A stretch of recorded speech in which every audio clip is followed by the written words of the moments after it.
It's an entrance exam at a school for superhumans. Here, the most talented students are presented with magical spheres that determine the rank of their abilities. While other students get a rare blue glow, and some even get an ultra-rare purple one, our MC isn't so lucky. When Ming touches the magic sphere, it lights up with a faint white light. This means his luck-related skills are at the lowest rank, and he is considered a useless piece of trash. Of course, everyone starts laughing at him as a loser, and advises him to give up all hope of becoming a superhuman, and just go work at a factory. Even his girlfriend is disappointed in him. Upset by his cruel fate, he decides to go for a ride on his motorcycle, and as he speeds down the road, Truck Kun almost takes care of all his problems for the day. But Ming dodges it with his luck skills and drives on, cursing his useless superpowers that can only help him in situations like that. At that moment, a meteor appears in the sky above him. Looking at it, Ming is sure the Earth is huge, and the meteor would never hit him with his high luck. But oh boy, he is wrong. It hits him precisely, doing all the work Truck Kun missed. After being struck, our boy lies unconscious on the ground, and a blue, glowing bubble enters his body. Suddenly, a system appears, running calculations on his condition. The system master observes that her host lacks fighting abilities, so she bestows extraordinary powers upon him, granting Ming a red honor rank. Later, he is found unconscious in a hospital. The doctor mentions that he could remain in a coma for a long time, and a blonde nurse volunteers to care for him. A few days later, the campus queen arrives with a bouquet. After a month, the bullies return to mock our hero. The blonde-haired guy opens an envelope from the bouquet and discovers that Luo Qian has replied to Ming's confession. In frustration, he tears the letter apart. A year passes, and disaster mutants begin to appear in the southern suburbs. When the alarm sounds, all the doctors evacuate, but the blonde nurse rushes toward Ming He. Upon reaching him, she is seized by a monster. Fortunately, our protagonist wakes up instantly and defeats the creature with a single punch. After witnessing everything, the nurse breaks down in tears. Ming-hu gently reassures her, expressing his gratitude for all the care she's given him. She thanks our boy in return before he asks about the current situation. Nurse Song explains that pollution entered the sewers, causing the parasites to mutate. She adds that everyone else must have already been evacuated. Ming notes that she chose not to abandon him, but she insists it was simply her responsibility as a nurse. Curious about how he managed to defeat the monster, she asks.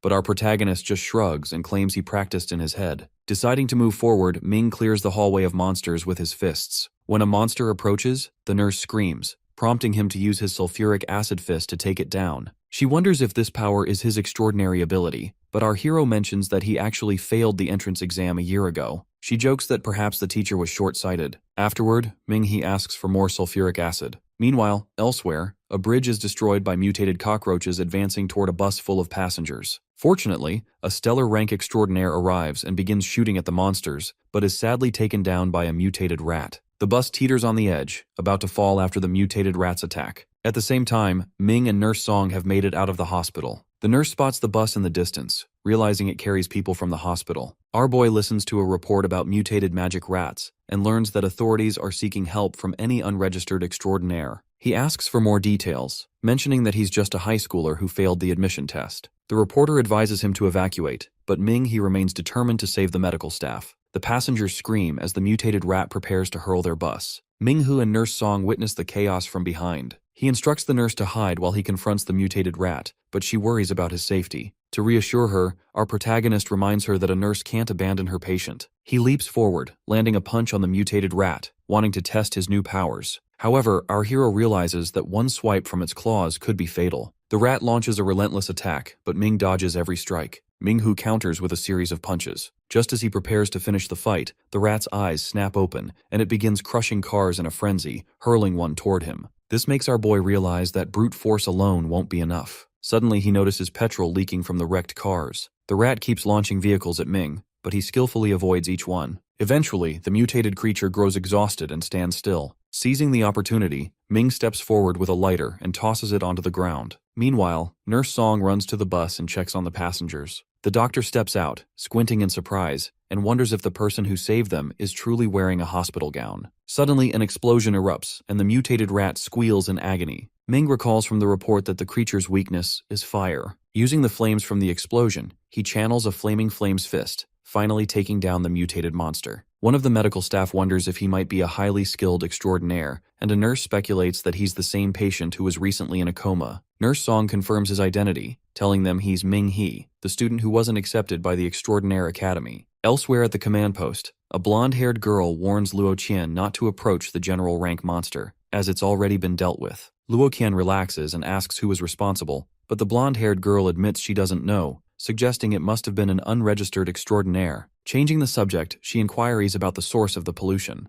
Luo Qian doesn't respond, expecting more mutated monsters and recommending a citywide evacuation for the south. At the rescue station, Nurse Song tends to Ming He's wounds and thanks him for saving everyone. Suddenly, a girl with long hair appears, pleading with a stationed guard to let her in to see her brother, who remains in a coma. The guard informs her that only fleet personnel and extraordinaires are permitted entry during the lockdown. The girl, distraught, insists that her brother is weak and hasn't woken up for some time. She mentions his name, Ming He, and wonders aloud if he's going to die. After wiping her tears, she turns to the unconscious figure and declares that if her brother is going to die, she will die with him. Ming, hearing this, is left completely shocked. After finding Ming He, his sister embraces him tightly, overwhelmed with happiness to see him awake. He thinks back over the past year, remembering how his sister would visit and explain that she couldn't come more often because she was working nights as well. Ming recognizes her sacrifices and is deeply grateful for her dedication. The next morning, our protagonist wakes up in his sister's apartment and finds a note from her. She encourages him to rest, mentioning that she's gone to work to help cover the hospital bills. Our boy recalls that his sister juggles 3 different jobs, leaving her more exhausted than some patients. Determined to help, he decides it's time for him to start earning money. While watching TV, Ming hears a report about the government offering a 500,000 reward for information on the source of the pollution.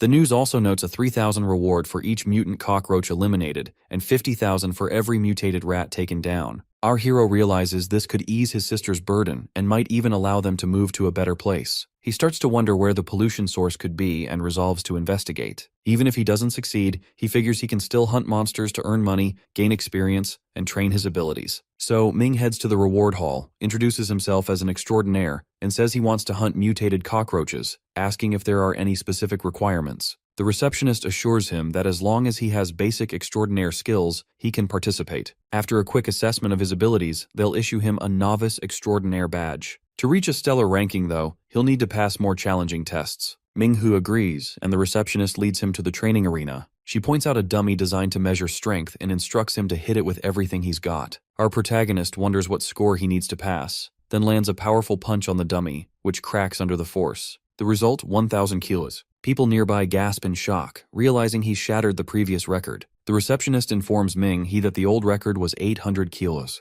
Back at the front desk, our hero is awarded a $1,000 gift card for breaking the record. Curious, he asks about the official rankings. She explains there are 4, with Celestial being the highest. Inspired, Ming decides to keep increasing his strength until others can't help but admire him. Later, in the waiting area, Ming-Hu wonders if everyone present is waiting for their teammates. He hadn't expected so many people to be interested in the bounty. A chubby guy approaches and asks if our protagonist would like to join their team. Introducing himself as Luo Kai Xuan, he explains the importance of teaming up before entering dangerous areas, adding that the government restricts extraordinaires below the solar rank from participating alone. Luo then asks Ming about his rank, and upon hearing that he's only a novice stellar ranker, Luo remarks that their team isn't interested in newbies. He suggests Ming go back and train more, leaving our boy to question whether his rank is really that low. Unexpectedly, a former classmate with short hair recognizes him and points him out to her teammates. Her blue-haired companion laughs mockingly about Ming just being rejected by another team, while the short-haired girl stands up and calls our hero over. She mentions hearing from others that he was in a coma. Ming shrugs it off, explaining he's just here to hunt monsters and cover his hospital bills. The blue-haired boy, Xuejung, sneers and asks how Ming plans to hunt, claiming he's doomed. Lin Yu, the short-haired girl, expresses concern and urges him not to take unnecessary risks. Zhu mocks Ming's luck ability, but Lin offers him a spot in her party. Our protagonist suspects his former classmates have grown much stronger after a year at the academy, and imagines they see him as weak and timid. Lu Xinghong, the tall guy, suggests that maybe Ming's luck ability could help the whole team. The group ultimately agrees to let him join, though Shui remains reluctant. As they make their way into the quarantined area, Lin explains that they've been training at Wudu Academy, which requires students to participate in an annual social event, hence their presence here. When Ming-He asks about Luo Qian, Lin shares that she's grown much stronger and is currently in Lanyang City investigating the source of the pollution. Lin then asks for his thoughts on the pollution. He ridicules Ming's liberal arts background, saying it didn't help him pass the exam and that students like themselves have found nothing about the pollution source. Meanwhile, our hero considers the 3 mutated parasites, cockroaches, maggots, and rats, all residents of the sewers. He hypothesizes that the pollution might be some kind of fluid that's entered the southern city's sewage system. Although he's unsure what a mutated maggot looks like, Ming assumes it must be weaker than a mutated cockroach. Before long, he spots a swarm of mutated maggots emerging.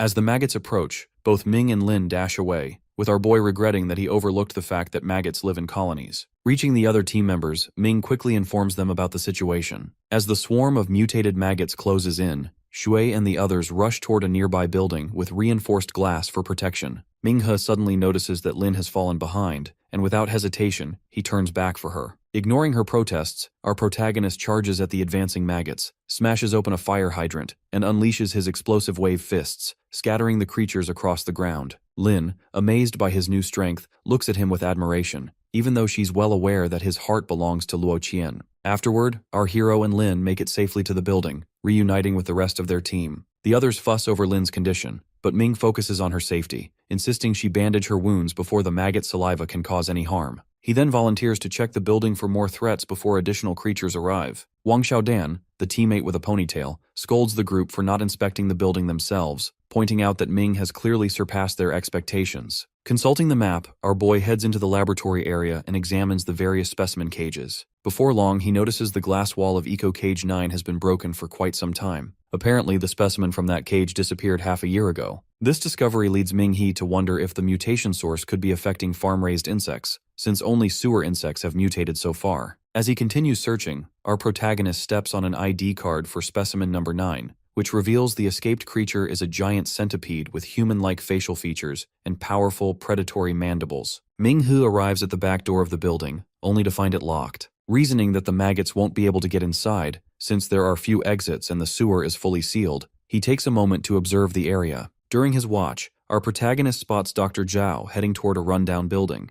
At that moment, his phone rings. It's Nurse Song, inviting him to dinner and asking him to call her Sister Song or Sister Lan from now on. Ming agrees and mentions he's currently in the quarantine zone. She scolds him, clearly worried, and reminds our boy that the mutated creatures there are even more dangerous than those they've faced before. He reassures her, explaining that he wants to ease his sister's burden by earning bounty money. Curious, Sister Song asks if Tai Yu is his biological sister. Our hero replies that she isn't, but they grew up together in an orphanage and are closer than real siblings. The nurse wistfully admits she wishes she had a younger brother like him, and while she's showering, she feels a pang of regret about getting dressed up for him. Ming brings up that he saw Dr. Zhao in the quarantine zone, but couldn't get a clear look through the glass door. Sister Lan reveals the doctor has been acting strangely, making mistakes in surgery, leaving work early, and staying up all night. Ming-He learns that Zhao accidentally lost Scourge's blood while trying to purify it. He quickly asks when the sample went missing, and she tells him it's been almost a year, the very day he was hospitalized. Instantly, our boy suspects the pollution began when the blood sample was lost,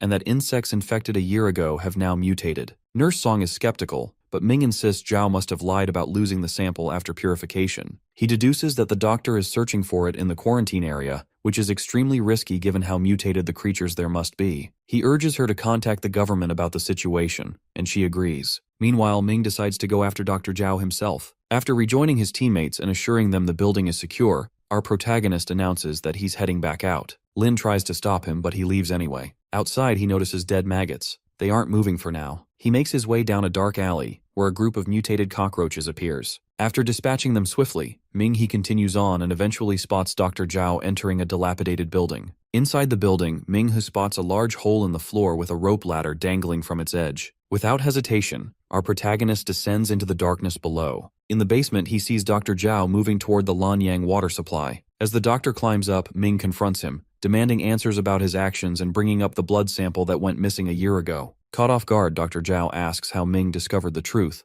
but soon admits his mistake with visible regret. He confesses that his error triggered the mutation and explains that he's there to check if this area has been affected as well, hoping to atone for his actions. Our hero urges him to leave the matter to the authorities, but the doctor refuses. Desperate, Zhao begs Ming for help, terrified that if the officials learn the truth, he'll end up in jail. Ming tries to reason with him, pointing out that Zhao is just a surgeon and that pressing on could put his life at risk. The doctor seems to relent, and Ming suggests he go back. Suddenly, Zhao's demeanor shifts. He smirks and asks if Ming has told anyone else about what happened. Ming-Hu admits he has and again advises reporting everything to the authorities. That's when the doctor finally confesses. He didn't lose the blood sample by accident. Realizing the gravity of the situation, our boy demands a full explanation. Dr. Zhao asks if the infestation of cockroaches, maggots, and rats makes Ming want to wipe them out. Ming agrees. Zhao then reflects on the disasters humans have caused around the world and questions what truly separates people from parasites. Ming insists that humanity should be protecting the environment instead. Dr. Zhao's face darkens as he presses his point. For the universe to be peaceful and beautiful, it should be devoid of life. He compares humans to cancer cells, creatures that multiply endlessly, pollute their world, and even dream of spreading that destruction to other planets. He argues that as long as humanity exists, no world can ever regain its original purity. Our protagonist struggles to grasp his twisted reasoning, so Zhao poses a question. If your body falls ill, doesn't your immune system kill the invading bacteria? Ming nods. The doctor continues, explaining that if the universe itself became sick, it would produce something to wipe out humanity, just as the immune system targets disease. He reveals that the scourges, disasters, and falling meteors Ming has witnessed are actually the universe's immune response, acting with its own will to eliminate humankind entirely. Ming Hu insists that Dr. Zhao's views are beyond reason, and reminds him that his own mistakes caused the pollution and mutations, resulting in countless deaths. The doctor simply laughs, claiming that just as he treats people when they're sick, he'll treat the universe by destroying humans, whom he considers even worse than parasites. He finally confesses to being the creator of the mutation and announces his plan to wipe out everyone in Lanyang City before moving on to bigger targets. To continue his plan, he resolves to eliminate any obstacles, starting with our protagonist. Ming points out that the area is already quarantined, so the pollution shouldn't be able to spread further. However, Dr. Zhao reveals his true scheme. He intends to use the water pipes to distribute the contamination. Since people will keep using tap water, the infection will pass into the city's underground systems and eventually reach the entire population. Feigning ignorance, our boy places a hand on the doctor's shoulder and pretends to agree, claiming he'll leave and let him continue his work. Zhao, still wary, asks if Ming has no desire to play the hero and save the city. Ming shrugs off the idea, calling himself trash who failed the admission test a year ago. But when Zhao checks his coat, he discovers the vial of scourge blood is missing. Our hero has stolen it. Suddenly, the doctor's body contorts, transforming into a massive muscular beast. Ming realizes Zhao must have experimented on himself, using the scourge blood to mutate his own form. The doctor unleashes a swarm of twisted parasites, but Ming manages to grab the rope ladder. One of the creatures, however, slices through it, and he quickly realizes their goal is to prevent his escape. Thinking on his feet, our protagonist uses the bodies of the mutant parasites as stepping stones, leaping upward to reach the first floor. Drawing on his mysterious fists, elemental extraction technique, Ming seals the hole behind him, trapping the doctor in the basement. Down below, Dr. Zhao remains undeterred. He claims he can still smell the blood of the beast and is confident that He won't escape him for long. Ming dashes through the streets, fully aware that the power of mutated monsters depends on their original strength before mutation. He realizes that even the large mutated rats are far too strong for him to handle and grows deeply worried about facing a fully grown mutated human like Dr. Zhao. Knowing the danger, our protagonist makes a strategic decision, not to run toward his teammates, fearing that if Zhao catches up, they'll all be killed. Instead, he decides to leave the matter in Nurse Song's hands and wait for the authorities to intervene. Meanwhile, elsewhere in the city, Luo Kai's team has successfully cleared their area of threats. As the members chat about their rewards and speculate whether any powerful monsters remain, Dr. Zhao suddenly emerges from a manhole. Confident, Liao Xiao steps forward, declaring that he'll take the creature down and then get some rest. Luo Kai, observing the doctor's massive mutated form, guesses that defeating such a beast would yield an enormous bounty. Without warning, Liao Xiao launches his attack, but Zhao kills him instantly, remarking that the best way to recover is by killing everyone in his path. When another teammate bravely charges forward to protect her friends, the doctor dispatches her just as quickly. Luo Kai and one remaining companion stand frozen in horror as their teammates lie dead around them. Dr. Zhao spares the two, claiming he's in a hurry, and summons the mutated lymphomas to help locate our hero. Luo Kai and his companion are left in tears, mourning their fallen friends and calling themselves lucky to have survived Dr. Zhao's rampage. Meanwhile, our protagonist sprints through the streets with the mutated lymphomas hot on his trail. He quickly realizes they're tracking him by scent and feels a flicker of relief that Zhao himself isn't as fast as these twisted rat beasts. Determined to keep the blood sample out of enemy hands, Ming keeps running until he spots a gas station. Thinking fast, he douses himself in petrol to mask his scent, then slips into a nearby supermarket. The three beasts chasing him lose his trail and bolt off in the wrong direction. However,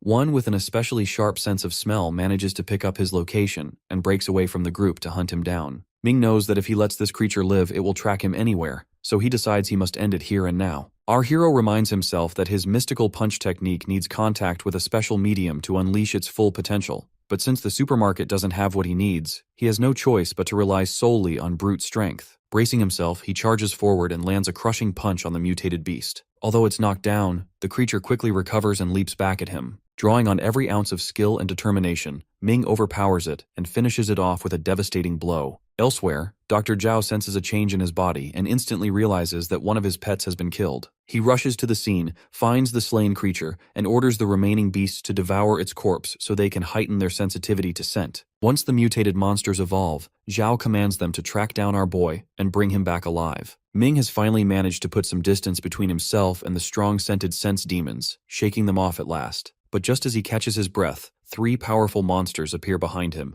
their growls deeper and far more menacing. As he considers his options, our protagonist spots an amusement park ahead, the perfect battleground for his next move. Right now, he needs something he can use as a conduit for his mysterious fist technique, which he knows will greatly enhance his strength. Before preparing for the fight, our hero quickly washes the gasoline off his body. He knows that if he runs into any source of fire, his own body could ignite before he even launches his blazing punch. Although he's tempted to keep moving, knowing the monsters will track him down eventually, he decides to buy some time. Once all the lymphoma demons are inside the park, he plans to wipe them out, though Dr. Zhao's unpredictable behavior still lingers uneasily in his thoughts. Suddenly, the lymphoma demons burst into view and attack. The lead beast has grown even larger and stronger, but Ming dodges its repeated blows with ease. Its sheer bulk has slowed it down, giving our boy the upper hand. As he taunts the creature to chase him, 2 more beasts appear out of nowhere. Realizing he's outnumbered, he bolts up the roller coaster track, hoping the high ground will give him an advantage and allow him to take down all 3 at once.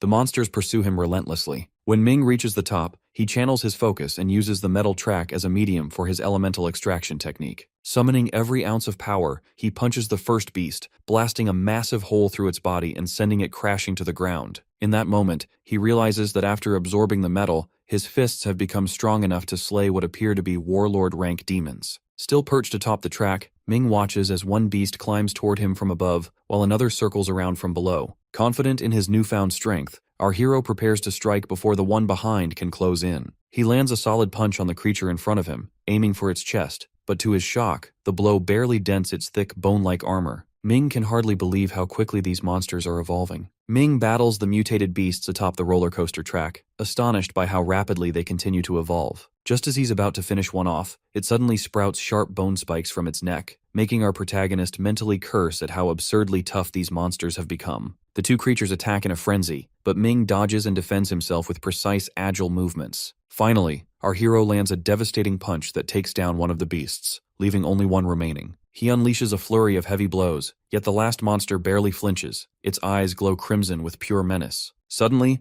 the roller coaster train hurtles down the track and slams into the creature from behind. Ming, having anticipated this, clings tightly to the rails to avoid being hit. He recalls setting up this desperate trap earlier when he found the control room. Still hanging from the track, Ming spots the surviving beast charging toward him. As it lunges, he grabs its hands and both of them plummet. Our boy taunts the creature, calling it a mere parasite surviving off Dr. Zhao, and points out that killing it will wound its master as well. With lightning-fast thinking, he crosses its arms and uses the monster's body to cushion his own fall as they crash violently to the ground. Later, as he washes the blood and grime from his hands, Ming's phone rings. It's Nurse Song. She scolds him for not answering earlier and anxiously asks if he's all right. He explains that his phone was on mute. Sister Lan then tells him that officials have arrived at the building he mentioned, handling the situation and eradicating the monsters found inside, but neither he nor Dr. Zhao were seen there. Ming replies that he's at an amusement park and fills her in on Zhao's horrific plans. He reveals that he has stolen both the blood serum and the antibodies, which contain the mutated source. Once experts extract the antibodies, the polluted southern suburbs should begin to recover. Nurse Song, clearly relieved, says the serum is vital and promises to send officials to the amusement park immediately. But our hero tells her he can't stay put. Dr. Zhao is still hunting him. He suggests meeting at the southern tower and asks her to dispatch the experts there instead. Before hanging up, he warns that Zhao has mutated and is extremely dangerous. Meanwhile, from a distance, Dr. Zhao watches Ming intently, murmuring to himself that, as expected, his target showed up right on time. Dr. Zhao appears and greets Ming, then gestures up at the amusement park ride where the boy's teammates are tied and held captive. He explains that while searching for Ming, he encountered his friends but decided to keep them alive because they're connected to him. The captives cry out desperately for help, and our protagonist feels a crushing helplessness, knowing he's no match for the mutated doctor. His only hope is to hold out until the authorities arrive. The doctor then points at Lin Long, asking if she's Ming's girlfriend, suggesting he must care deeply about her. Lin quickly clarifies that they're just classmates who look out for each other, making Zhao question whether his life is worth risking for mere classmates. Our hero mocks him, calling those underground speeches laughable. He argues that, contrary to Zhao's belief that humans are a disease to the universe, he sees them as giving meaning and vitality to an otherwise lonely cosmos. Ming says that the universe's own evolution led to life, but Zhao rejects this idea. The doctor goes on to claim that civilization and thought are evolving, and this evolution is producing superhumans, stubborn viral beings who are increasingly difficult to eliminate because they grow stronger through each stage of evolution. Ming counters that neither of them can prove who is truly right, and that in the end, it all comes down to strength. Whoever is strong is right. He displays the blood serum, proposing a simple challenge. If Zhao defeats him, he can have the serum. He taunts him further, saying that if Zhao can't even defeat someone who failed to get into a superhuman institution, he should stop deluding himself. Dr. Zhao drops all pretense of philosophy. He threatens the young fighter. If he doesn't hand over the serum, he'll kill his classmates. Ming, resolute, declares that they all pledge their lives to protect the nation's people, even if it means dying. In response, Zhao cruelly hurls a bone spike, impaling Lu Xing's leg. He then aims at Lin Long's face but narrowly misses. As our boy turns to escape, the doctor bellows in frustration, vowing to riddle Ming's friends with holes if he dares to run again. Seeing Ming try to escape, Dr. Zhao admits it would be troublesome if the boy were to run, so he agrees to the condition, though he calls it a waste of time. He demands Ming return,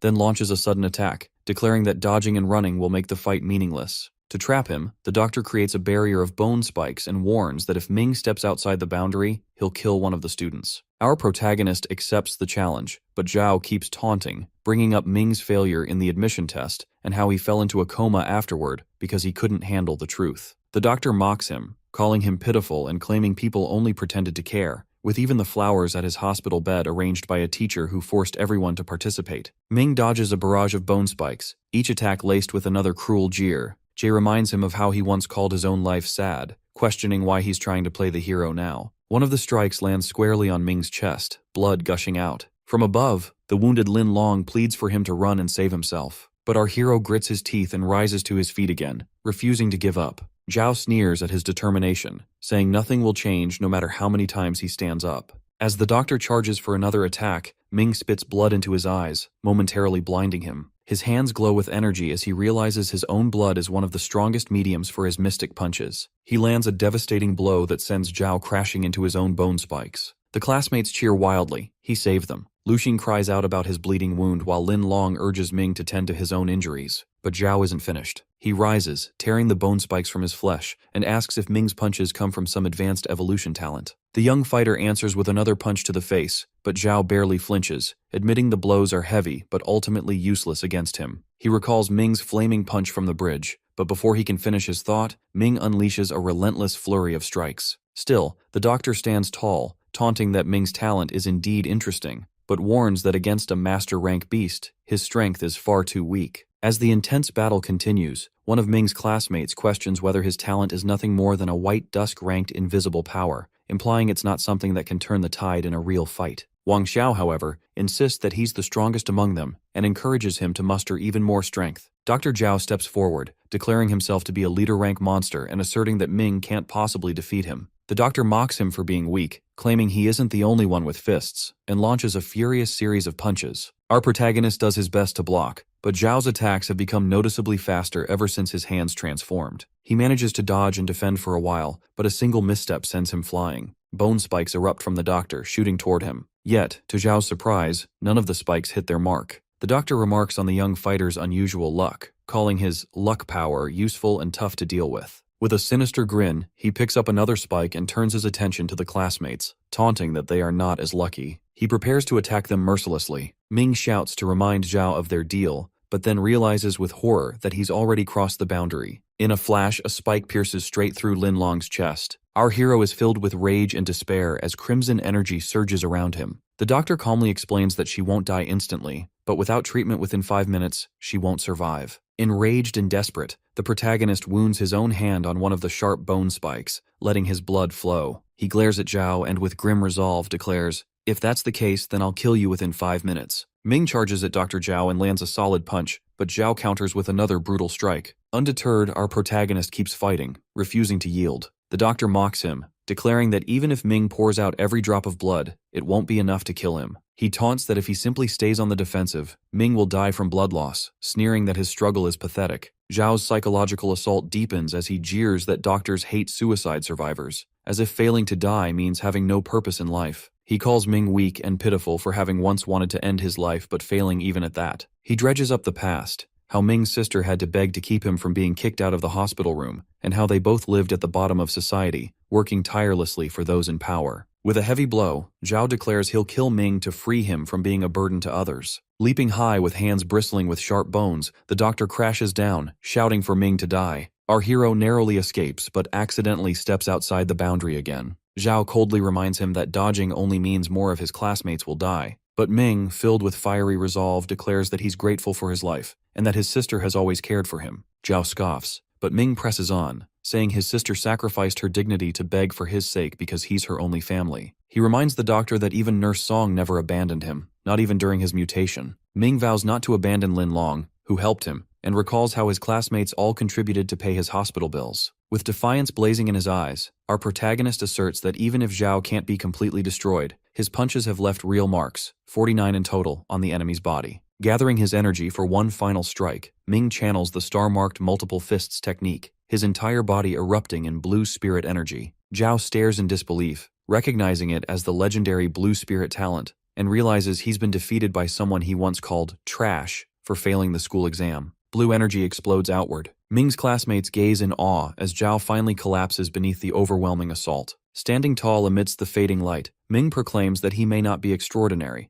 but at least he's greater than Zhao, who harms others for his own twisted ideals. Ming rushes to the control room and lowers the swing, freeing his classmates from captivity. They shower him with praise, thanking him for saving their lives and blaming the examiner and the testing machine for failing to recognize his true talent. Without hesitation, our protagonist hurries to Lin Long's side as she weakly mutters about dying, but he reassures her that she'll survive and that help is on the way. Lin whispers that he's incredibly strong, but Ming urges her to save her strength and not speak for now. The classmates soon spot the arriving officials and shout for them to come over. Commander Luo Lin steps in, taking charge of the situation. She orders her team to handle the remaining crisis while she oversees the treatment of the injured students. The classmates inform the medics that the spear is still lodged in Lin Long, but they're hopeful she'll be fine if treated in time. Luo Lin turns to Ming, asking him to accept medical help since he's badly wounded. She remarks that they're all lucky to have survived an encounter with a master-rank monster. As our hero is treated, Luo Lin wonders what happened to the creature. That's when solar-rank hunter Lin Qing Yu arrives, confidently announcing that the crisis has already been resolved.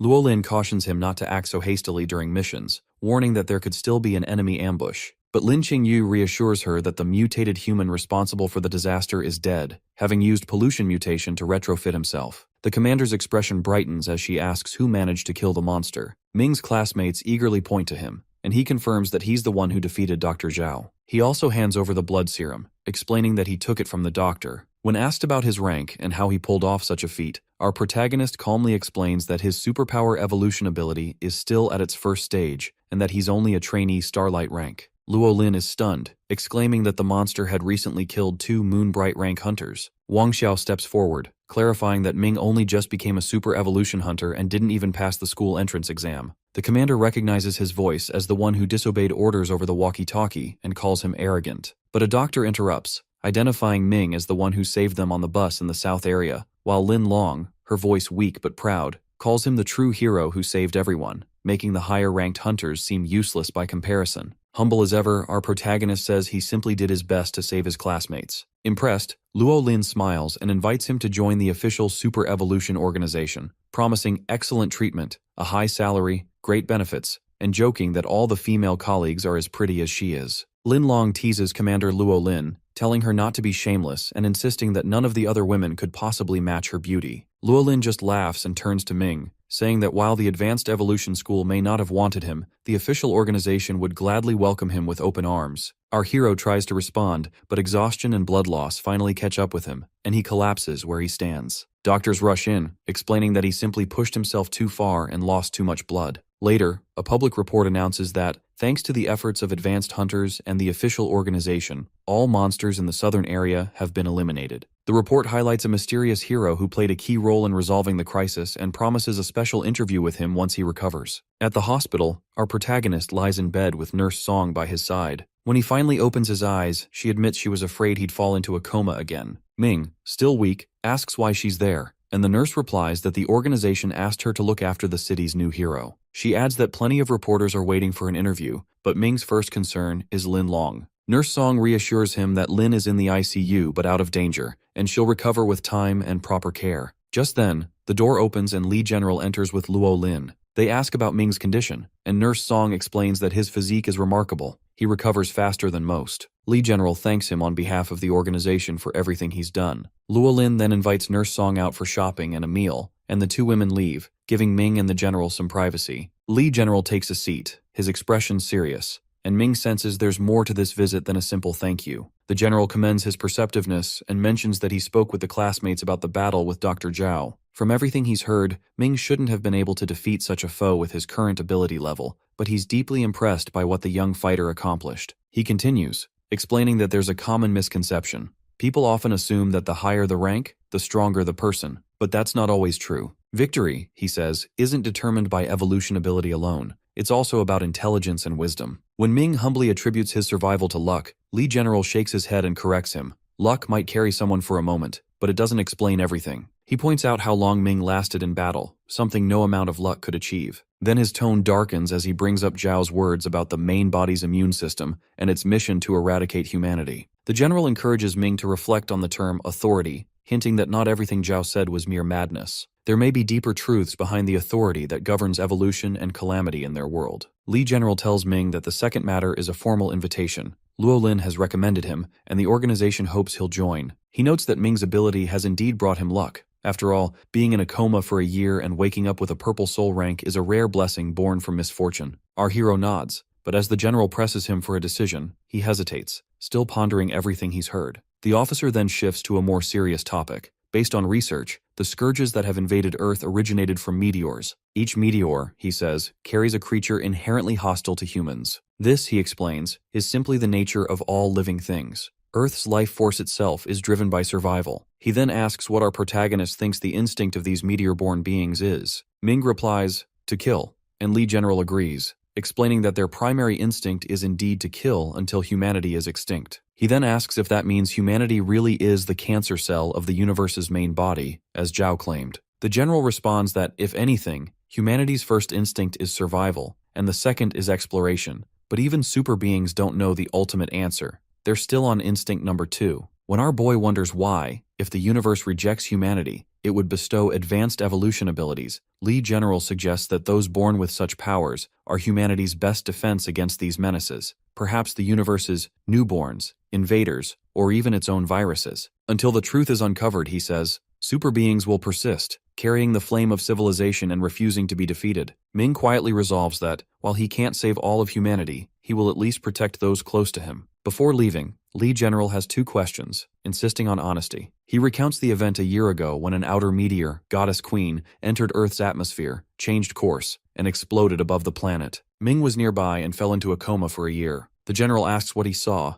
Our hero recalls lightning covering the sky before he quickly lost consciousness, then asks if meteors themselves are also terrifying scourges. Lee General explains that disasters are ranked from 1 to 12. A rank 1 disaster has the destructive power of a severe weather event, like a tornado. The recent mutated monster incident in Lanyang's southern suburbs was graded as an A rank 3 disaster, serious, but not catastrophic. Zhao had tried to escalate it by contaminating the water supply, which could have upgraded it to a rank 6 event, but Ming stopped him in time. He's shocked that even this serious crisis is only a rank 3. The General tells him the Goddess Queen catastrophe was a rank 9 disaster, so powerful it threatened the entire southern region of China. For comparison, 5 years ago, a rank 8 disaster involved a meteor's Emperor rank disaster beast, and the recent pollution comes from that beast's blood, which an underground merchant hid away. He says he needs to talk with his sister, so Lee General politely excuses himself, promising not to disturb him. As the man leaves, Ming suddenly calls out. The General turns, expecting some crucial memory or clue, but our protagonist just asks about the monetary reward.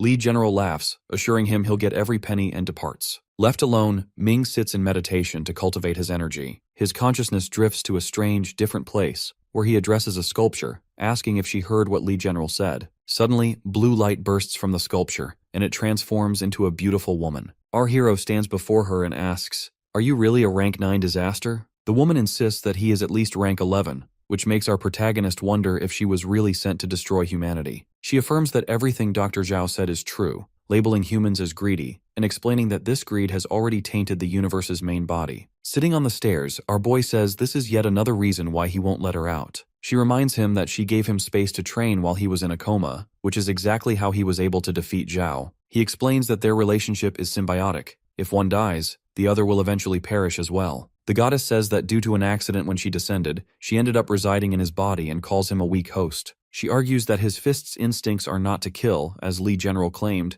but to survive. Our hero points out that even when he was at his weakest, she still chose to merge with him. She tells him not to compare her to others, asserting that she is nobler and higher. She is a goddess. She also explains that finding a compatible host is difficult, and adapting to a symbiotic relationship takes time, just as it took him a year. He realizes she was the reason for his coma, but to make up for it, she granted him a special ability. The goddess claims she now wants to live peacefully, while he points out that her survival instinct is the same as Earth's life force and humans' own nature. He adds that even she doesn't know the universe's full truth and is simply following certain rules. Although the world isn't perfect and has its dark sides, he believes it is still good overall, even calling her cute and expressing hope they can get along. She dismisses the idea, telling him to focus on cultivating and grow stronger, insisting she doesn't want to die with him. She threatens to create even tougher opponents, but Ming refuses, saying he's tired and that overtraining, even in the meditation space, is unhealthy. When he opens his eyes, our protagonist admits that there's essentially a nuclear bomb inside him. If he tells anyone about her, she will surely detonate. He wonders if, since he can restrain her, he might be able to resolve even a rank 9 disaster. Outside the hospital, reporters swarm him with questions. As they crowd around, some demand he remove his mask, while others urge him to make a statement. Ming responds that he's only trying to protect the people around him, and gives credit to the officials for killing the mutant. He adds that everyone in the southern suburbs played a heroic role and suggests the reporters interview them instead. Meanwhile, Luo Kai mourns at the graves of his companions, calling them all heroes. At a park, our hero reflects that he can't reveal his identity publicly, or he'll risk being taken to some lab for experiments. Checking his bank balance, he's relieved to finally be rich, which means his sister can relax. Unaware that he's been hospitalized again, she would be worried sick if she found out. He greets her at her ice cream stall and excitedly shows her the rewards, promising they'll have a feast and take a break today. But his sister insists they need to sell the ice cream while it's still fresh, so he decides to help out. She encourages him to study and retake the exam,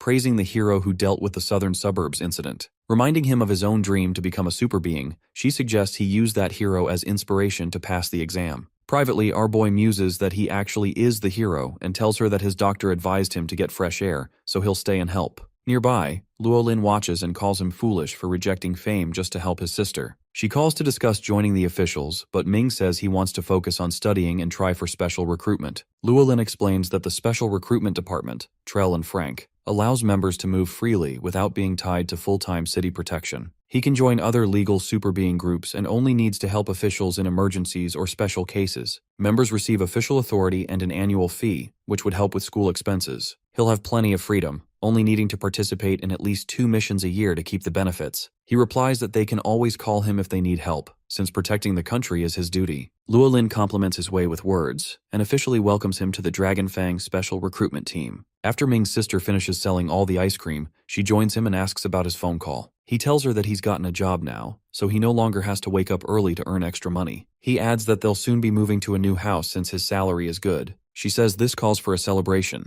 and together they enjoy a seafood feast while he buys her new clothes. They move into a rented house for now, but plan to purchase it soon. Grateful, she says she wishes she could thank the Land City hero for risking his life. They're only able to buy a new house because of him. She insists her brother must thank the hero if he ever gets the chance. Ming agrees, though our protagonist privately thinks there's no need for thanks. These people are worth risking his life for. Afterwards, our boy throws himself into a rigorous training routine that includes core and strength training, knowledge gathering, and combat practice. The goddess tells him that Dr. Zhao's statistics have been analyzed, and he can now use his pantheon for combat training. Ming admits he hasn't forgiven Zhao yet, but she advises him to focus on building up his body and taking in more nutrients. While his combat skills are strong thanks to his brain, his body still lags behind his reaction speed. The deity urges him to aim for solar rank so he can survive tougher battles. Ming wonders if he'll be able to use territory skills, and she confirms. If he learns that, Zhao will become insignificant before him. His teacher once said that territory can break human physical limits, and our hero's fist power is already above average. He then asks about his red warlock talent. The goddess explains its benefits, including a secret art and the power of absolute territory, where he can set the rules of battle in his favor. She refuses to let him experience it directly, instead urging him to practice the secret art and get familiar with it. He discovers that 49 marks are needed to activate the multiple fists ability, and that the more marks he leaves, the stronger the skill becomes. She also gives him tips to quickly stack the marks, allowing him to master the secret art faster. A month later, Ming heads to South City for an exam,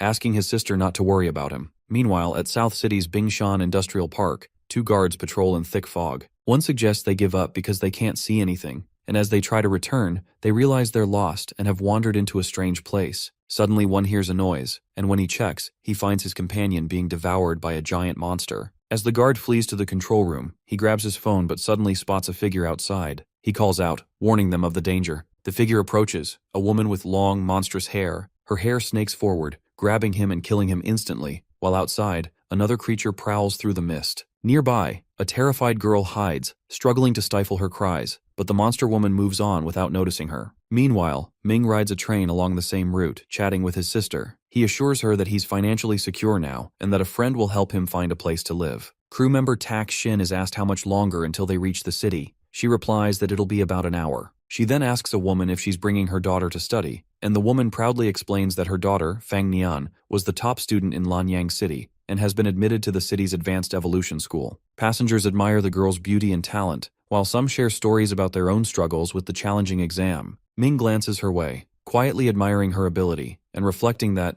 unlike her, our protagonist got into the school through a side door. A woman with a baby sits nearby. Suddenly, the train jolts to a halt, startling everyone. The baby slips, but our boy reacts instantly, catching him before he hits the floor, drawing Nian's attention. Confusion spreads as fog thickens outside and the signal lights die out. A curious child peers through the window, whispering that the train stopped because something huge is out there. An announcement follows, asking everyone to stay seated due to a problem faced by the crew. The passengers grow uneasy, murmuring about what might be happening. Curious, Ming rises and asks Tak Shin about the situation. She says the crew is investigating and urges him to return to his seat. He reveals that he's an advanced adventure hunter and offers to help if needed. Tak Shin accepts and brings him along. Nian steps forward too, insisting she can help. They soon meet Chi Ming, the security officer, who's skeptical after hearing their ranks and says they can't assist when no one even knows what's waiting outside. Ming counters that waiting could make things worse, and another officer sides with him, assigning Chi to accompany the group. Our hero urges Nian to stay for her safety, but she refuses to back down. Together, the trio leaves the train, warning the crew to keep the doors sealed no matter what happens next. Ming walks ahead with Nian and Chi. The officer eyes the girl skeptically, questioning why, as a professional, she needs him to explain things. Ming calmly replies that it's to prevent accidents, then asks if trains usually stop operating when they hit fog. Kai explains that as long as the tracks are clear, the train keeps moving.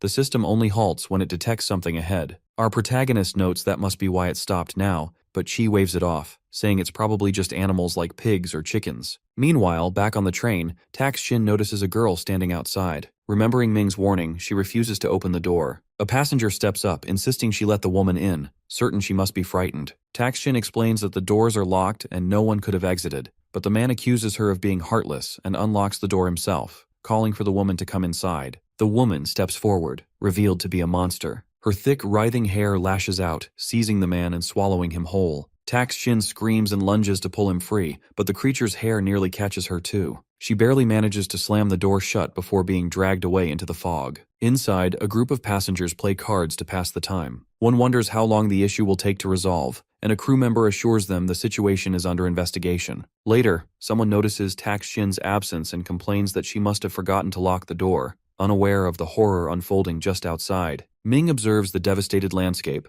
recognizing the markings left by a calamity beast. His phone rings and Luo Lin contacts him, noting his location is near Nando's Xiaopei town. He confirms he was traveling there by train but explains they've stopped mid-route due to an emergency. Thick fog and weak signals have made things difficult. When she asks if the train is operational, he reassures her that it's fine. It's just blocked by debris on the tracks. Once the obstacles are cleared, they should be able to resume. Luo Lin urges him to hurry and get the train moving. They're near the fog's edge, and lingering could be dangerous. Ming asks about the fog, but she tells him to focus on getting everyone out safely first. Down by the tracks, Chi and Nian work hard clearing away the debris. Chi grumbles that our protagonist is leaving them the tough job, but Ming insists they need to hurry and get back to the train. He explains that he managed to get a call from the officials while up on the mountain and warns them that the tracks show signs of a calamity beast, likely responsible for knocking down the rocks. When questioned, our boy says he has no reason to lie, adding that this fog might be the sign of a high-ranking calamity. Their priority, he reminds them, is the safety of everyone on the train.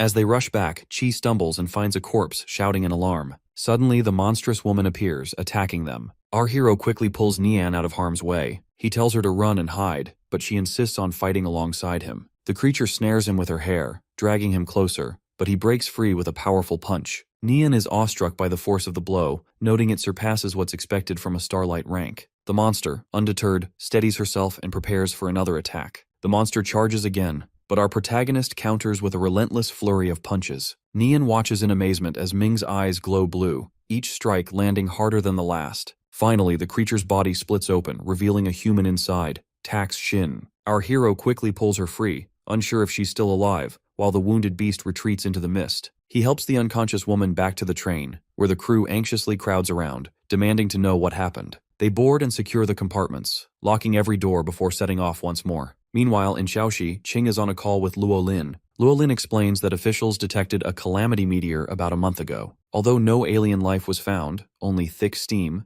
the Xishan Industrial Park took heavy damage. The event was unprecedented, and authorities dubbed it the Mist. Qing notes that the fog usually lingers near the mountains and that strange calamity beasts appear only within it, vanishing once it lifts. Luo Lin adds that some witnesses who wandered inside claim to have seen enormous creatures, possibly even emperor class. She also mentions that the fog recently drifted close to the train's route, confirming Qing's team is moving in the right direction. Qing comments that the fog devoured all the livestock in a nearby town, but Luo Lin expresses relief that Shaoxi's residents and the train crew were warned in time. Qing insists they must investigate further, warning that if the fog returns, it could mean disaster. She explains that people who entered lost their way, and when the mist cleared, both the wanderers and the beasts vanished without a trace. She then reveals that their knowledge of the fog came from a prior incident. When Luo Lin asks for details, Qing sends her a photo of an insect, a clue from the entomology research team. Half a year ago, they lost track of a specimen named Lian Pu, a patterned centipede. Its tracking chip later indicated it had hidden inside a cave near Xishan, but the team couldn't retrieve it and left it be. Because the cave lies so close to the Xishan Industrial Park, Qing suspects the centipede isn't native to the fog.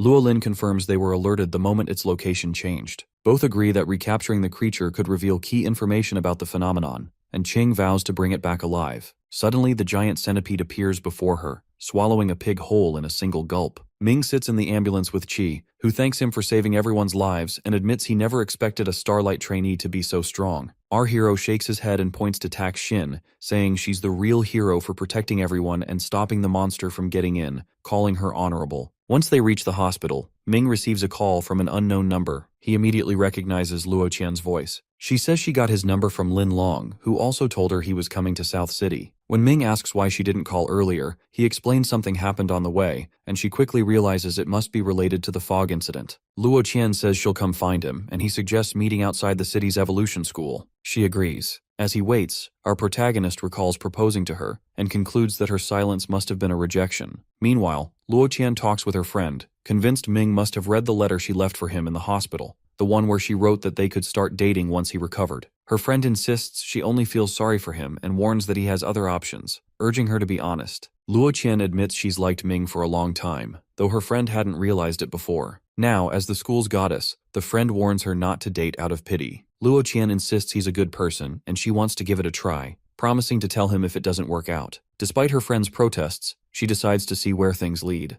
Outside the school, Ming admires its sleek design, wishing he could study there, while a group of girls nearby quietly mocks him. When Luo Qian arrives, whispers ripple through the group about her beauty, and how she once rejected Lin's proposal, one of South City's top 3 young masters. They speculate that she might actually want Ming to chase her, since hardly anyone turns Lin down. Luo Qian greets our boy warmly and invites him for coffee, while the onlookers murmur, wondering if they're dating. On the walk to the cafe, Ming considers mentioning their past but decides against it, assuming her invitation is simply to avoid any awkwardness. Meanwhile, Luo Qian debates whether to hold his hand, but he stays oblivious, thinking it's nice just to spend time with her as a friend. At the cafe, they chat about her popularity. She teasingly asks if he came to South City just to see her, but Ming explains he's actually there to try out for recruitment and to tour the city. When she asks where he's staying, she blushes at the thought of them living together. Ming notices her red face and asks if she's all right, but she brushes it off, suggesting that if he passes the exam, she'll help him out and it'll be convenient for them to stay together in the future. He interprets this as studying together and assumes Luo Qian must already have a boyfriend.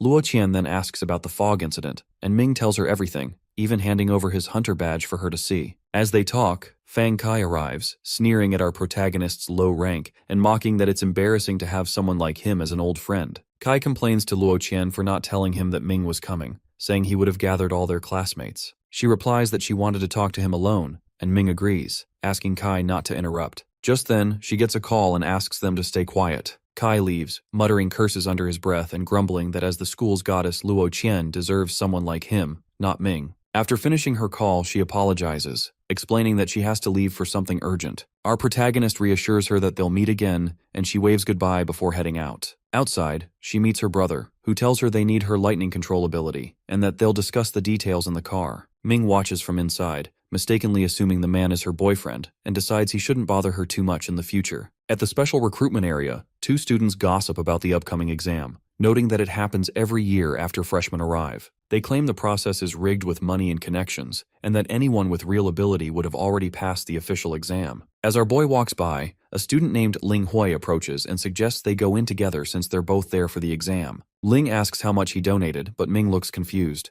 He came just to try out, not knowing about any donations. Ling explains that many students get in without taking the exam thanks to connections and bribes, and even shares how much he personally paid. He warns that the special recruitment is a sham meant to raise money for the school, since the community doesn't donate enough. Ming admits he doesn't expect to pass, and Ling advises him to work hard, earn money, and try again. Suddenly, Yan Jin, the recruitment teacher, arrives with his assistants, Ji and Shai. He calls out the students' names but almost skips Ming until Ling reminds him there's one more. She then explains the exam. There are 5 rounds, 4 physical tests, and 1 combat test. He presents the Strength Stump Man for the strength test and announces the standards. To pass, our hero must hit with at least 1,500 kilos of force. If he fails, he'll be asked to leave immediately. Ming steps up, punches with all his might, and shatters the Stump Man. The other students stare in shock. The examiner declares him passed, and since the Stump Man is broken, all the other students pass too. Ji suggests they should consider recruiting Ming, but Yanjin disagrees, pointing out that they've already rejected many applicants with perfect written exam scores, so the newcomer has little chance of passing. She supports his view, and the examiner proposes increasing the difficulty to ensure Ming fails. For the next test, they assess speed.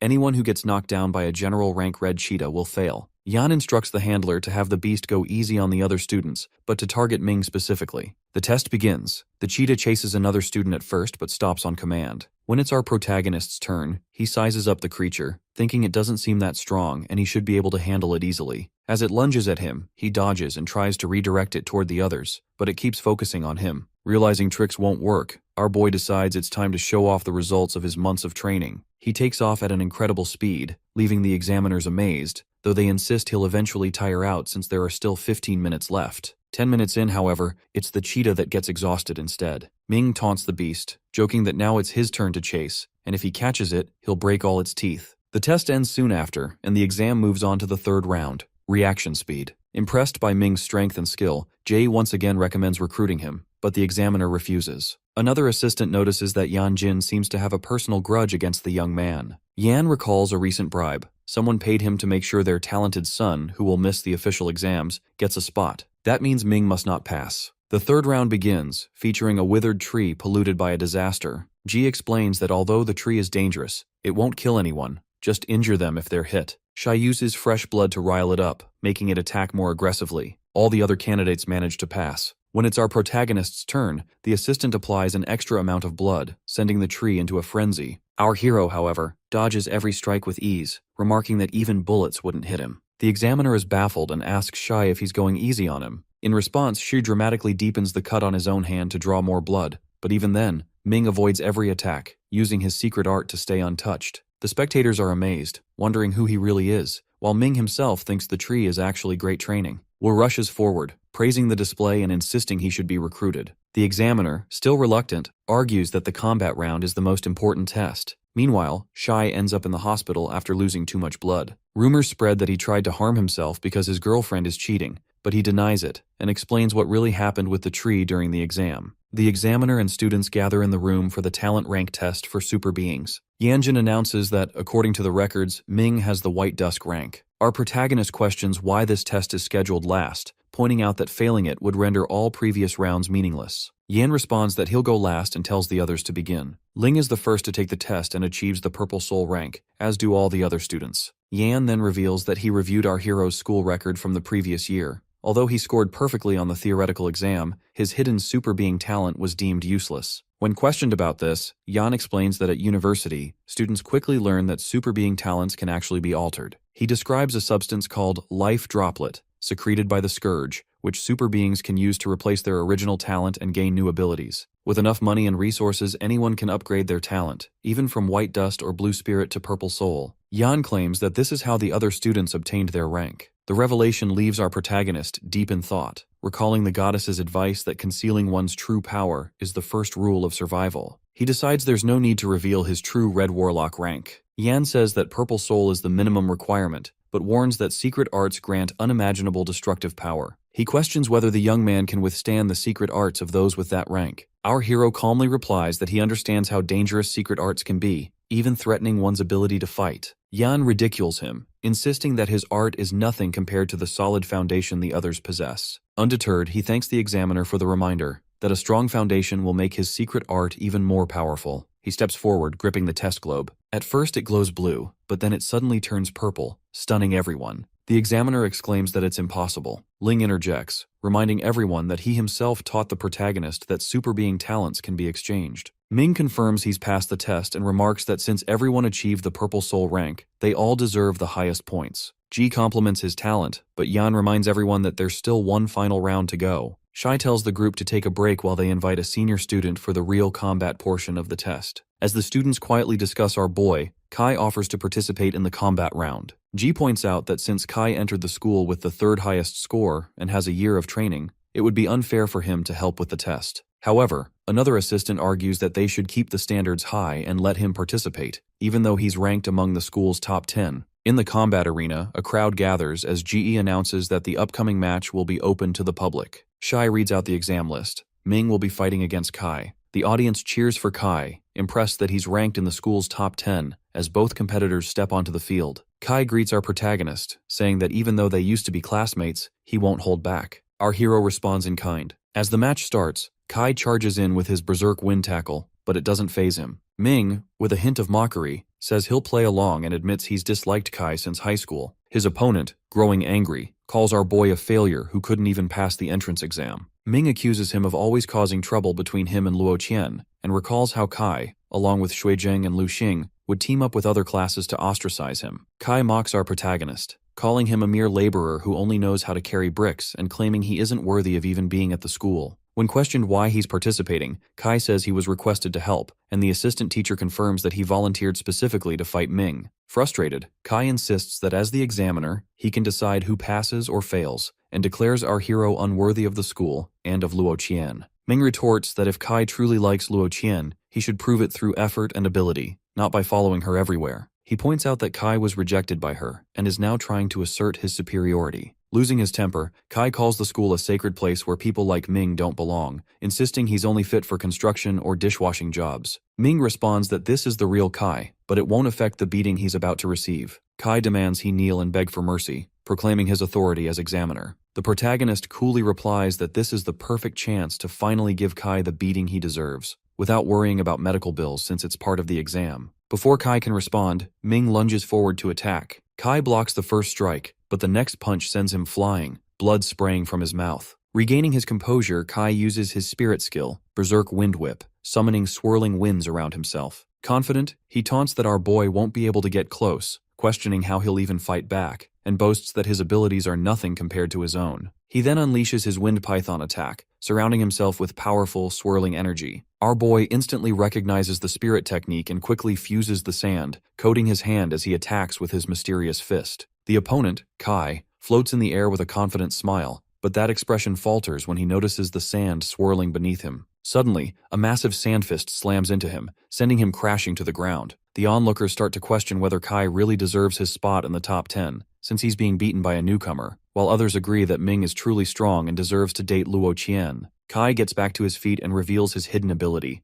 The angrier he becomes, the stronger his berserk wind breath grows under his control. He roars, gathering energy and wind in his hands, and shouts at our protagonist, claiming he's been pushed to a new level. With his eyes glowing blue, he uses a secret art to unleash a storm breath tornado, stunning the crowd, who say that he's finally taking things seriously. Meanwhile, Ji panics, pointing out that using a secret art is forbidden during the recruitment test, but Yanjin stays silent. Back in the arena, Kai's power wipes out a giant sand fist as he declares that Ming is finished. Our hero, unfazed, stares right at the tornado, convinced that his opponent's secret art is nothing compared to his own power. The assistant teacher remarks that he's just a naive kid overestimating himself, while Ji shouts at Yanjin, worried for the boy's safety. Ling yells at him to run, and the onlookers think he's been swallowed up by the tornado, but our boy stands still, mocking his opponent for being angry and useless. Kai shouts furiously, vowing to leave him paralyzed and confined to a hospital bed as he unleashes his full strength. Our protagonist calmly studies himself, watching the tornado bear down on him. Then purple energy envelops his fist, and his eyes glow with power as he punches straight through the wind, landing a direct blow on Kai. Kai's eyes widen in shock as the purple energy slams into him, sending him flying into the wall. Blood pours from his mouth as he collapses to the ground, unable to comprehend what just happened. Ming steps forward and explains that his mysterious fist can absorb energy from the environment, including wind breath. His opponent tries to stand, trembling, refusing to believe that the spirit technique he faced has defeated his own secret art. Ming admits that Kai's secret art could have killed him, but he held back because they're old classmates. Ling steps in, returns his jacket, and reveals to everyone that the protagonist's talent is the rare purple soul. He points out that Ming didn't even have to use his own secret art to win. When someone asks if he wasn't ranked white before, he replies that people grow and change, then tells Kai to go to the hospital since his injuries are serious. The two walk away together, openly mocking him as he lies on the ground, coughing blood. Ji tells Yanjin to recruit Ming, or there will be a lot of criticism since everyone saw how strong he is. When Ming says he'll be a glory student now, Yanjin warns him not to get arrogant, reminding him that South City has no shortage of geniuses. Ming suggests the examiner should be more strict with recruitment, saying that people like Kai will damage the city's reputation if others think he got his rank through connections. He adds that Yanjin can call on him if he ever needs someone to test newcomers, promising not to let anyone unworthy through. The man, gritting his teeth, congratulates him and tells him not to get arrogant after joining, and to always seek knowledge and respect his teachers. Ming shrugs, saying it depends, and walks off, while Ji asks who will pay Kai's medical bills. Yanjin says no one, since Kai broke the rules, and the defeated student insists he has enough money anyway. Afterward, the other battles finish successfully, and Ling leaves, saying his father is preparing a celebration. A girl runs up to the victor, asking to add him on WeChat and offering to be his guide. When he asks about the dormitory, she volunteers to show him, but Luo Qian steps in, saying that since she's his old classmate, she should be his guide. When the other girl presses for his WeChat and phone number, Luo Qian says his phone and SIM card are broken. Later, while walking with her, Ming asks how she knew about his phone situation. She explains that the girl was just trying to get close to him, and then asks whether he passed the test with a high score. He says he did his best and talks about Kai, calling him someone who seems like a bad person on the outside but is actually kind inside. They laugh and chat together, and Luo Qian congratulates him, happy that they'll be classmates again. Ming finally has the school life he had long desired. Poetry Banyan Road, a spacious grassland practice area, a lively student street, retro school buildings, and a library. During the Super Beings Combat Ability Foundation class, Teacher Zhang talks about ranked talent and asks if anyone knows what core power people with the White Dusk talent possess. He calls on Nian, and she replies that those people's bodies are stronger than normal, and with hard training, they can exceed even some professional sports limits. The teacher explains that while human limits once lay in strength, speed, and precision, the White Dusk rank of super beings has long surpassed them through what's called super being physics. Each White Dusk excels in different ways, some in speed, others in power. At South City School, recruitment generally accepts anyone who meets at least one of 4 requirements: strength, speed, reaction speed, or combat skill. Yet a student questions why his classmate, despite having White Dusk talent and meeting both strength and reaction standards, was still rejected. Zhang responds that this leads directly to what they were about to explain: the Blue Spirit ranks. Since everyone here is from South City School, they should already know about Blue Spirit talent score abilities, but it's still necessary to explain in detail. Those in the Blue Spirit rank not only possess superior Skrank physics, but also wield a unique, special ability. He then asks if any student can give a demonstration, reminding them not to damage the room's facilities. A girl stands up and explains that her super being talent is glare, while her blue spirit talent is blindness. She offers to let everyone experience it. The instructor tells the others to close their eyes, otherwise they won't be able to perceive her spirit skill, and asks if she can release a weaker light. She agrees, adding that she can control the intensity of her glare. Light forms in her palm, and as she squeezes it, the energy scatters throughout the room. The girl calms her classmates, asking them to keep their eyes closed until their senses recover, then demonstrates her first spirit skill, causing their vision to blur. Jung explains that blue spirit talents combine physical strength with unique spiritual powers. Their abilities deliver powerful bursts in battle, dealing significant damage and surprising effects, but even weaker skills drain stamina and mental energy. Because of this, blue spirit talents begin stronger than white dusk ranks, although super being physics continues to play a vital role in their cultivation. The teacher continues by explaining that purple soul rank individuals not only possess white dusk abilities, but can also use the first spirit skill of blue spirit rank. A student observes that such people are rare in the school. John clarifies that secret arts cannot be summarized briefly, as each has unique conditions. He states that some only activate when a super being's life is at risk, and many are linked to spirit skills, delivering bursts far stronger than usual. He mentions having acquired a battle record demonstrating a secret art, and plans to show the video to illustrate its power, asking students to focus. Those near the windows are told to close the curtains and dim the light, while the faces and processes in the video are blurred for privacy. The video of our protagonist is played, and he thinks to himself that he's lucky he didn't want to become famous so early. The students stare in awe, some calling it scary, while Nyan doubts that the figure really looks like Ming. Jung instructs the class to focus as he explains the student's wind-based talent. The student had previously employed the wind whip and white python spirit skills, drawing on surrounding wind energy. This elemental control forms the basis of the student's secret art, which requires reaching a certain level of proficiency to be fully effective. Listening to this, our boy thinks that since his fist could disperse those wind pythons, Kai wouldn't be able to unleash the secret art, and that he could have won easily. As the video plays, the crowd cheers again, questioning whether the guy is even human, and Nian shouts that the fist and dispersal is his secret art, looking at our hero with suspicion once more. After class, Nian approaches our boy and asks if he was the one shown in the video. He denies it, pointing out that the image was blurred, so how could she be certain it was him? She responds that when they were on the train, he wasn't yet a student at South City School, but now he sits beside her in the same classroom, which to her can only mean he passed the special requirement. Ming argues that many others also passed, but she insists she remembers him striking the scourge with his fist and sending it flying when they were in the fog. Hearing her reasoning, our protagonist simply tries to brush it off. As they stand together, an announcement begins, telling citizens to take note. It says that the astronomy group has observed and found a small object past the atmosphere circle. The estimated area where the object will fall is South City's Shade Ridge. Villagers at Shao Ridge are told to evacuate the area, while frontline commanders are ordered to prepare for battle. The Blackline group is asked to mark the area, organize, and gather a reinforcement team. Nian receives a call reminding her that she has been selected for the Blackline group, and she immediately asks for instructions. At the same time, our hero receives a call from Luo Lin about the Shao Ridge crisis, where over 1,000 alien scourges have appeared. Though the frontline will take the lead, Dragonfang needs him on standby to handle unforeseen challenges. He responds with understanding and asks what specific duties they expect from him. Luo Lin emphasizes that his position in Dragonfang limits him to emergency duties only. For the coming days, he is ordered to avoid fighting, stay within South City, and refuse any outside requests. At the dormitory building, Ming hears a guy named Zhang Yuan chatting about Blackline members and the benefits they get. When asked about the group, Wang Jai explains that disasters are announced by the astronomy team, which prompts coordinated action from officials and school governance. For disasters ranked 5 or above, the 4 groups each dispatch members for battle. Ming remarks that his small city rarely faced such crises, but Wang stresses that South City oversees the entire southern region, and that South City School acts as the main force, making Blackline membership an honor. Yuan, however, scoffs, saying a mere Blackline member has nothing to boast about,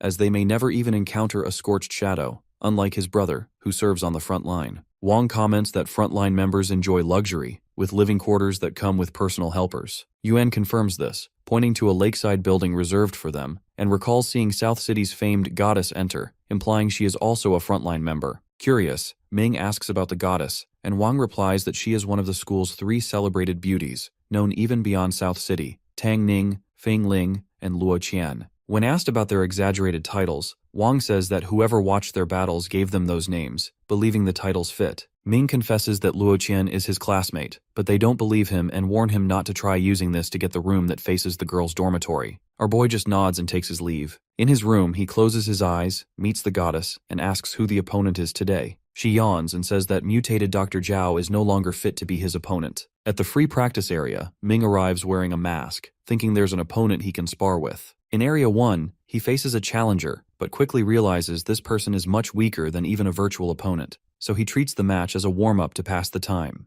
Meanwhile, over in Area 3, Feng Ling, the martial saint, is sparring. She unleashes a series of relentless kicks, leaving her opponent collapsed on the ground. The defeated trainee begs her to go easy since it's just a spar, but she merely calls for the next challenger. Looking around, she urges others to fight, but everyone is too intimidated and quickly retreats. Later, she waves to a man, mentioning that she didn't even break a sweat today. He replies that with her combat ability, this place is just a playground for her to bully others. When he mentions that people call her the martial saint, she shrugs, disappointed that she doesn't have a worthy opponent. The man tells her she's improving fast and suggests she try fighting someone he saw in Area 1. Feng is about to leave, but when she spots our protagonist in action, she changes her mind, thinking he might last a few minutes against her. She hands her jacket to the man, who bets that Ming will last longer than that. She asks if he doubts her and proposes a wager. If she fails to take Ming down in 3 minutes, she'll train the hard way with his method. Feng approaches our hero for a spar, and as soon as the match begins, she charges in. She kicks, but he dodges and counters with a swift strike. She blocks it cleanly. 3 minutes quickly pass, yet both remain standing and unharmed.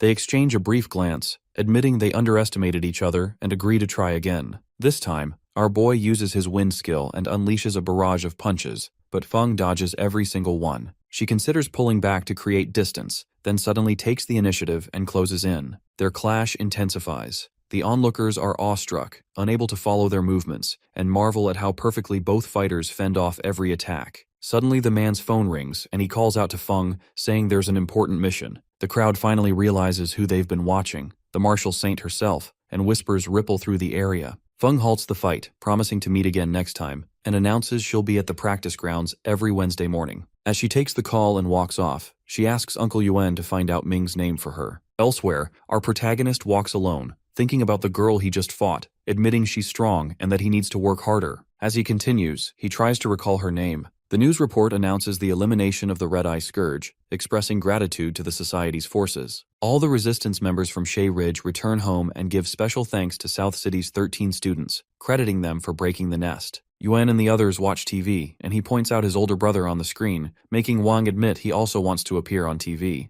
Li Mian sits on the sofa as Yuan asks how things are going in Blackline, since he isn't qualified to serve on the front line. Mian mocks him for being proud of nothing, since it's his brother, not him, who earned the credit. Wen bursts out, but another friend quickly calms him down, reminding them that they all live in the same dorm and shouldn't fight. When asked if they've packed, Yuan is confused and questions why. Wang reminds him about the upcoming wildlife training, which is similar to the University Army's training. One friend leaves, admitting he didn't prepare, while our protagonist confirms he's already done with his preparations. In the classroom, Zhang outlines the finalized training plan, explaining that officials have approved Shao Ridge as their training ground. Though some students complain about the harsh conditions, he stresses that it's not a trip but a serious mission. Reports indicate the Red Scourge there may lay eggs and reproduce at a dangerous pace, with their eggs threatening nearby civilians. While the students aren't yet members of society, they are responsible for carrying out the cleanup. Cutting off objections, Zhang insists Shao Ridge must be made fully safe. He reminds them that as super beings, it is their duty to protect citizens and report any eliminated scourge to both the school and authorities. Yuan, sitting among the students, suggests that if they find a weakened red scourge, they can earn credit for eliminating it, and his friend agrees. Zhang announces the class needs a representative and appoints Nian,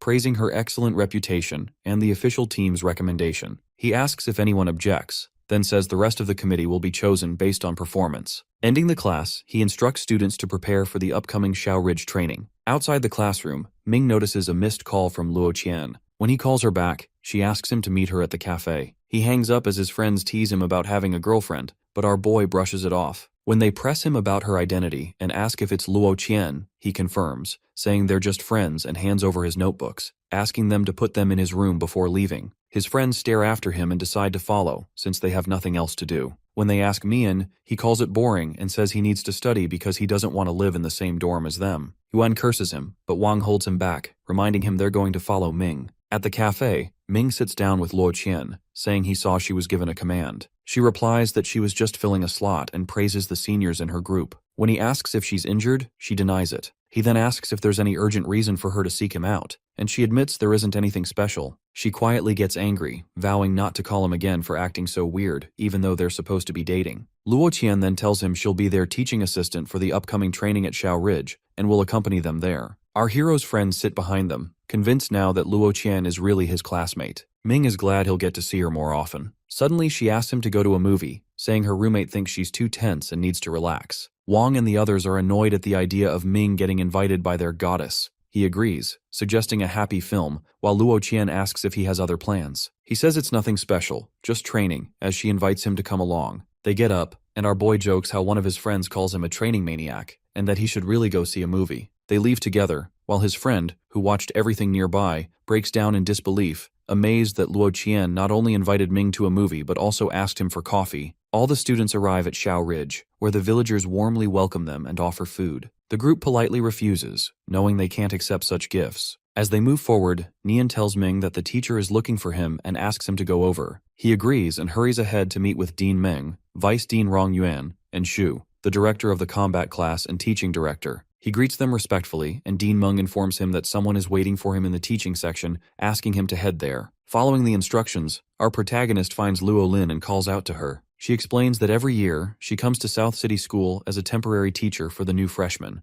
joking that holding the holiday instructor title is exhausting. When Ming asks if there are any special instructions for him, she says there aren't. Her main responsibilities are teaching wild combat and wilderness survival skills, and ensuring the freshmen's safety. He thanks her, and Luo Lin reminds him that he's well aware of her combat skills. As a Dragon Fang member, he's qualified to act as a freshman instructor, but since she knows he wants to experience university life, she promises not to reveal his identity. Before he can leave, Luo Lin admits her workload is heavy, and she hasn't had time to explain everything. Our hero asks what she means, and she says that although Dragon Fang members usually act independently, she needs to clarify his authority. When he asks what kind of authority, she teases him, saying the team he joined isn't some third-rate squad. Luo Lin explains that many talented people want to get into Dragon Fang, and most don't even know where to apply. She reveals that he's been given B-rank authority. Within his designated instruction area, school officials, reserve members, and even frontline members must follow his orders and arrangements. In fact, if his directives concern his area, even frontline members must give them priority. When our boy asks what an instruction area is, Luo Lin clarifies it's wherever he's currently on a mission. Right now, Shao Ridge falls under his command. When he says he isn't on a mission, she tells him that she's assigning him one at this very moment. She explains there are 2 missions. The first is ensuring the student's safety, which is a top priority for the higher-ups. Since he's a Dragon Fang member, even as a freshman he's expected to assist the officials. He replies that he would do a good job even if he wasn't a member. Luo Lin tells him he doesn't need to know the second mission yet. She'll brief him when necessary. Finally, she instructs him to return to his team and reassures him that she'll help keep his Dragon Fang identity secret. Ming agrees, saying he prefers to keep a low profile, and thanks her. Meanwhile, some girls complain about the poor quality of their tent, while another grumbles about the weak signal in the area. Zhong shouts that camping is a fundamental skill for wild area operations and urges them to take the training seriously. As Luo Qian arrives, people rush toward her taking photos, while our protagonist stands near the tent, preparing bug-repellent powder. Instructor Ju Qi tells the students about the beast line, explaining that many wild beasts have sharp senses and will avoid areas where there's a burnt smell. When some students boast they aren't afraid, Ju warns them that beasts who eat dead scourges might mutate or evolve. He's even encountered a mutated bear before. He reminds them that although they're camping together now, during missions they might end up operating alone or with just one teammate. Later, as everyone sits around the fire, a girl asks Luo Lin if she's ever experienced anything truly frightening. She recalls that the scariest time was when the Scourge Emperor attacked. She was just a student then. Luo Lin recalls that from several kilometers away, everyone could see the Scourge looming as tall as the mountain itself. It felt as if the entire peak was moving closer to the city. Now that city has become a wasteland, serving as a nest for the Scourge. Fortunately, all the citizens were evacuated in time. When a girl asks what rank the Disaster Emperor Beast was, Luo Lin replies that it was King rank. She explains that in that war, several super being leaders were lost, including the Dean of South City. At that moment, Zhang arrives and instructs the students to get some rest, reminding them that tomorrow they'll help clean up the battlefield. The next morning, the students wake up and are ordered to split into 10 squads based on their classes. Miao Lan steps forward, announcing she'll lead them in a light warm-up before breakfast. She takes responsibility for their safety, but warns that anyone who can't keep up will have to eat only steam bugs for breakfast. The students whisper among themselves, insisting that as super beings, they couldn't possibly be that weak. Meow adds that the assistant teacher will be at the rear, so anyone who can't keep up will have to fall in with them. Without further warning, she takes off, sprinting ahead. The students rush after her, quickly realizing how fast she is as she darts through the forest. She crosses the lake with ease, while behind her, students begin to stumble and fall out of the run one by one. After some time, only 4 manage to keep up: Ming, Mian, Liangdong, and Nian, who notes that our protagonist hasn't even broken a sweat. As they wait, 5 minutes later, the rest finally arrive, exhausted and sweating profusely. Seeing everyone gathered, the teacher insists they continue, though the tired students beg her to wait and give them a little more time to rest. After training, the students return to their spot and are told to rest since breakfast isn't ready yet. Nian comments on how quickly everyone has adapted to such intense morning drills, while Mian notes that they're among the city's best. Dong adds that most students who make it to South City rank within the top 1 to 3 of their own cities, mentioning his hometown. The others share theirs as well, and Nian realizes that Ming is actually her fellow citymate. Soon after, Dong announces that breakfast is ready, and they all head off to eat. After breakfast, Luo Lin reminds everyone of the route they ran earlier that morning. She tells them they'll be following it again, but this time they must search more carefully and push deeper into the area. She warns them not to leave any part unchecked. Scourge eggs could be hidden anywhere. If they spot any sign of the red-eyed scourge, they must not act alone. They should stay in their assigned zones, send a clear signal, and report directly to her or an assistant teacher. Then Dean Rong steps in, noting that their training results will count toward their grades, and urges them to give it their all. Spirits lift, and Dong asks Ming and the others to team up. Mian mentions that downstream of the river lies a place filled with shrubs. He had researched beforehand that red-eye scourges prefer wet, shrubby spots, much like snakes. The others praise his observation, admitting they were too focused on running to think of it, and agree to search that area. As the group ventures deeper into the forest, one guy complains about the shrubs. Nian tells everyone to bend down and use their hands, saying it's best not to rely on spirit techniques in the wild. Mian takes the lead, promising to face any danger ahead. Meanwhile, Nian asks our protagonist what he was about to say, and he explains that the instructor mentioned there might still be injured red-eye scourges nearby. If startled, not only could they expose the student's location, but they might also escape. Still, our boy believes the instructors have already scouted the area, which is why they're confident enough to send students here. When asked how he knows, Ming explains that the teachers have been on site since day 1, familiarizing themselves with the route during the morning runs to ensure no one gets lost, then circling back to check the terrain while everyone rested. As they walk, Nian wonders why students are needed at all. Ming replies that scourge eggs are tiny and can only be found through careful human searching. Machines can't easily detect them, since the eggs resemble snake eggs. Nian nods in understanding, but he adds that he hadn't seen the instructors check this exact spot the night before. Suddenly, they spot a scourge, but it bolts away almost instantly. They regroup with the others and find countless eggs scattered nearby. Nian reports that they encountered a scourge that initially tried to attack but suddenly fled. When someone suggests chasing it, our hero explains that the creature has probably hidden itself deep in the thick shrubs, making it nearly impossible to track. He advises notifying the instructors so they can coordinate a safe search. Mian brushes off the warning, saying it's just an injured scourge and nothing serious. The others relax a bit, but Ming insists that the creature is cunning and dangerous, able to vanish anywhere in terrain like this, so they'll need more hands for safety. Mian mocks him for being overly cautious, asking how he'll ever survive the front lines, but reluctantly agrees when Nian backs him up. Since Ming is the fastest, he's chosen to send the signal. He does so, and soon a teacher arrives. Ming quickly reports that they've found an injured scourge. Suddenly, someone screams for help. The teacher calls for other assistance, shouting that a student is injured. Meanwhile, our boy darts back into the forest, confronting the scourge head-on and landing a punch on it right away. Ming is struggling with one scourge when another suddenly appears and lunges at him. He catches it, realizing he'd been too careless, but still manages to kill them both. The close call makes our boy suspect there might be a hidden scourge cave that the frontline members missed during their sweep. Hearing cries for help again, he rushes toward the sound and stops in a spot covered with vines. As he looks around, he discovers the supposed cries for help are actually being mimicked by the king scourge as a disguise. In moments, countless scourges surround him,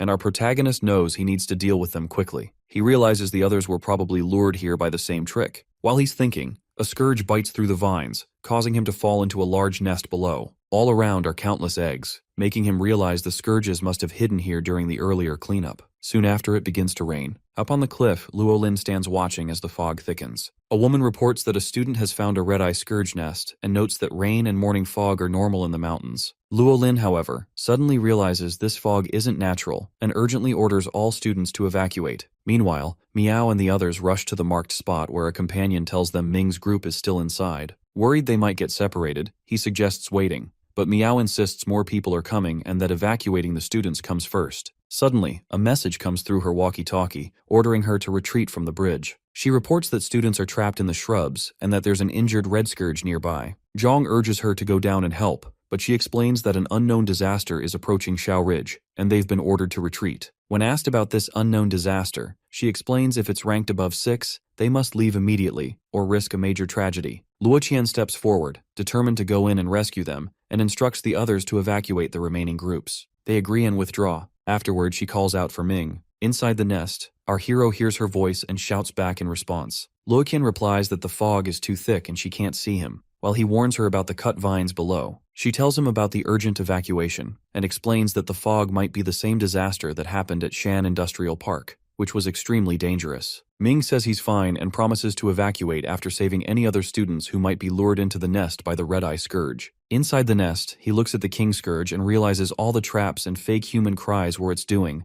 confirming it as the leader. He mocks the creature for hiding behind its minions and waiting for him to get exhausted before attacking. Calling it cunning, Ming charges straight at the monster, leaps high, and lands a powerful punch, slamming it down onto the eggs and shattering them all. The monster roars, its eyes glowing red as the other scourges close in around Ming. Unfazed, our boy smirks and tells them they can't stop him. Grabbing a vine, his hand glows green as he punches the ground. Instantly, vines burst from the earth, wrapping tightly around the smaller scourges. As he clenches his fist, the vines constrict even more, their pressure making the enemies roar in fear, so much that even the king scourge shudders. This time, the king scourge charges directly, but our protagonist meets it head-on, landing a powerful punch that sends the beast crashing into the wall. The blow is fatal. The leader collapses, lifeless, as Ming steps forward, his eyes now glowing blue. Using a vine, he climbs out of the nest, certain these eggs won't survive to become the next generation. He understands the true danger. Scourge eggs are part of the alien's body, and when exposed to rainwater, they transform into disaster fog.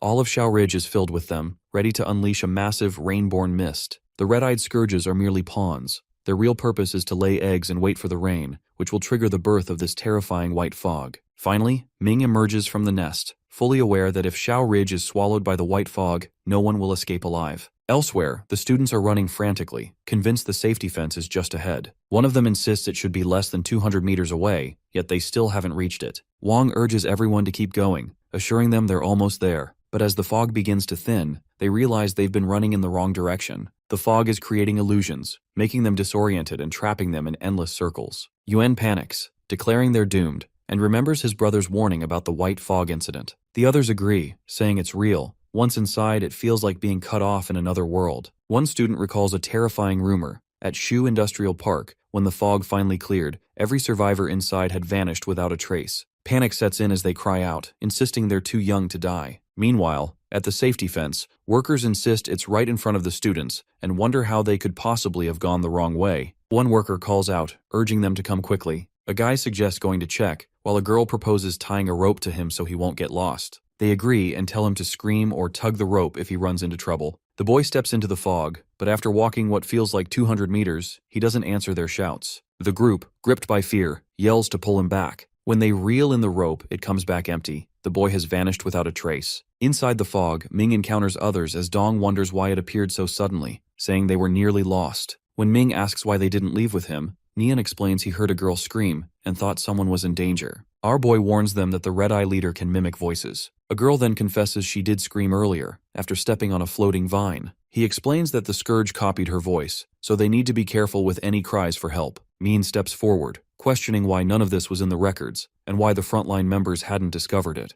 Luo Qian responds that the frontline did have suspicions, but there was never any evidence. Dong suggests contacting their instructors but finds his phone has no signal. Hearing this, our protagonist pulls out a special communication device, which makes Mian suspicious since only teachers are supposed to have one. Ignoring him, Ming activates the device and connects to Luo Lin. She tells them that all outside connections are down. He asks about the students, and she explains that half have been evacuated, but many are still trapped in the fog. Ming argues she should have escaped while she had the chance, but Luo Lin insists she stayed behind to guide others out, asking him to trust her. She confirms that inside the fog, even official devices can't connect to the outside. As they talk, our hero shares his discovery. The white disaster fog is produced when red-eyed scourge eggs react with rainwater, releasing a gas that mixes with the moisture in the air to create the fog. Luo Lin reacts with surprise, saying this is solid proof and might give them some hope. She adds that the Bug Research Center once lost a giant human-faced centipede, the only creature known to survive the fog. They tried to capture it, but it escaped. It was said that this creature loved scourge eggs, and she guesses it ate a large amount and, after mutating, gained the ability to move freely through the fog.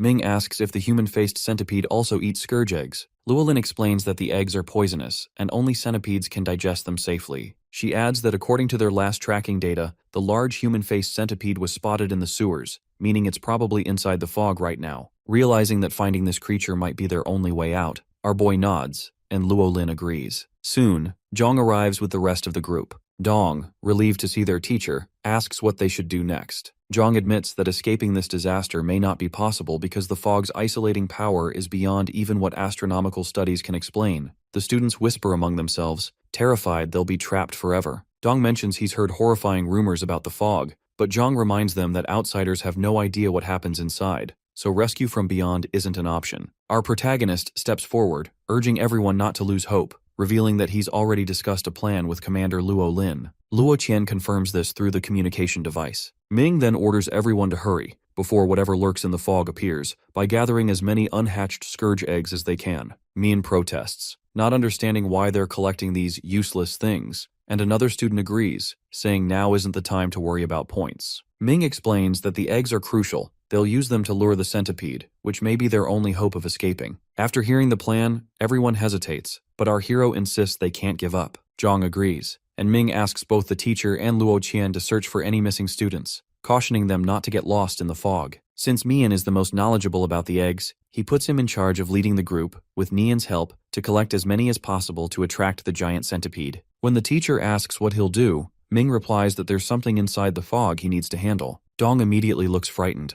while Nian warns everyone that there really is something terrifying out there. She recalls the time, on their way to school, when the train stopped at the fog's edge and everyone who encountered the creature was killed. She urges everyone to be extremely careful and avoid anything they see in the fog at all costs. The group agrees, bracing themselves for what's ahead. Luo Qian and the teacher head off in a direction they haven't searched before, while Mian leads the others in gathering scourge eggs. Nian warns everyone to stay alert and not to get lost in the fog. Meanwhile, Ming makes his way through the forest as Luo Lin switches the communication channel, calling for all combat group members to report in. The instructor team, Qinghe, Miaolan, Jingxing, Fangwen, and Guoming, respond, along with our boy himself. Miao, wandering through the forest as well, recognizes his name and is surprised to learn he's one of the members, recalling he was the student who didn't even break a sweat after the morning sprint. Someone suggests using the monster destruction device. Luo Lin monitors the fog within a 3-kilometer radius, but notes that so far, no monsters have appeared. Our protagonist wonders aloud why that is, just as the monitoring screen suddenly lights up, showing 3 locations with monster activity. Luo Lin says that just a few seconds before, there was no sign of monsters and wonders how they could appear so quickly. Ming asks which direction they came from, but the answer is unsettling. They didn't come from any direction. They simply appeared, as if teleported. Suddenly, Luo Lin panics and warns Fang that a large scourge is right beside her. Fang steps back, only to find herself face to face with a giant, spider-like scourge. She reacts instantly, attacking with her weapon, but to her shock, the creature doesn't seem affected at all. The monster charges, but Fang manages to dodge and sprints for her life. As she runs, she realizes the commander's analysis was correct. These creatures really are appearing out of nowhere. She suspects the fog might be connected to some kind of devil's gate. From the camp, Luo Lin urgently orders her to get out of the forest immediately, letting her know that Zhu Qi is on the way to provide backup. Fang continues to flee but quickly realizes she's being chased by a master-rank, spider-like scourge. She pushes herself to run faster, admitting she's no match for such a creature. Luo Lin shouts that Fang is heading in the wrong direction, but the young woman only closes her eyes and replies softly that she knows. She tells everyone to take care of themselves. The commander watches the screen in agony as Fang's signal suddenly disappears. She's been devoured, her very existence erased from the radar. Overwhelmed by helplessness, Luo Lin's eyes fill with tears. Luo Lin warns Ming that the monsters are appearing out of nowhere, and there are many of them. She alerts him that some are behind him as well. In the forest, as the monsters attack, our hero acknowledges it's possible, since he just checked his rear. Suddenly, a horde of monsters appears, chasing after him. He doesn't take them too seriously, since they're only servant rank, and charges forward. With a single slash, he wipes them out, taunting them to bring more. He continues punching them one after another, killing them instantly. Then, the young fighter unleashes his shadow fists. Blue energy radiates around him as the monsters fall dead. More rush at him, but with one punch he slams them all down, eliminating the entire group. He punches the ground hard, wondering if he's disturbed their nest, as even more start emerging. Luolin informs him that these scorpion tail flies he's fighting can't be completely killed. He asks what they should do since it seems the flies can track his scent. She shares her observations. All these scorpion tail flies are coming from the same direction, his southern side, likely from an insect nest, and they're swarming toward him from there. As he keeps fighting, the protagonist remarks there are already over 10 attacking him at once, and asks if the nest holds hundreds more. Luolin says she only saw a few red dots on the radar, but right around him, it looks like an insect factory producing endless swarms. Every time he wipes out a batch, another emerges instantly. Ming wonders how they're multiplying so quickly, saying that despite killing so many, more keep coming. If left unchecked, the whole valley will be overrun within hours.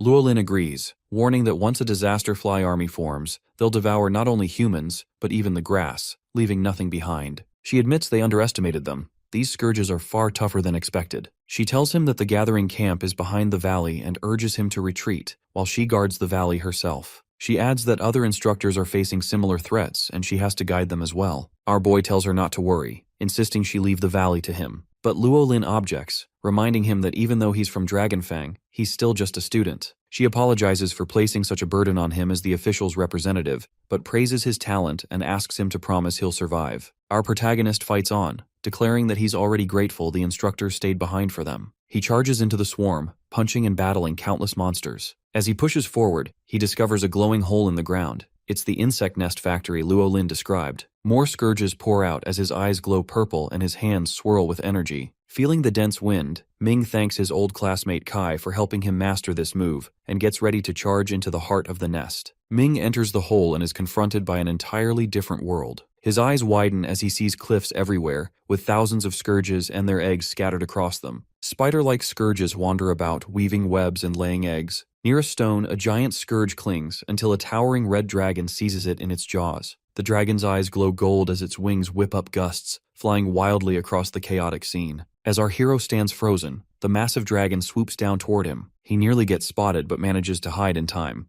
though the scorpion tail scourges catch sight of him and charge. Suddenly, the goddess's voice erupts in his mind, calling him crazy for coming to such a place and urging him to get out immediately. Ming stands in awe, struggling to make sense of his surroundings as she continues to push him to leave. Snapping back to his senses, our boy rushes to escape. The goddess emerges from his body, declaring she will handle the insect nest and ordering him to get out at once. She unleashes a starlight burst flame, and he escapes through the hole just as it vanishes behind him. At that same moment, Fang's body is taken over by the same monstrous woman Ming had fought before. Elsewhere, a group of students wander, unsure of where to go in the fog. Suddenly, a figure appears above them. Fang, now fused with the monster, steps forward. The students, relieved to see their instructor, believe they're finally saved and recount their terrifying encounters with scourges. But when she doesn't respond, Fang suddenly opens her mouth in a grotesque way and bites into a student. The group realizes in horror that she isn't their instructor and panic ensues. The monstrous lady catches many of them, though 2 girls manage to get away. Jin, however, is wounded by a sharp branch and collapses. Her friend urges her to get up, but after a few steps, Jin says she can't go on, blood pouring from her wound.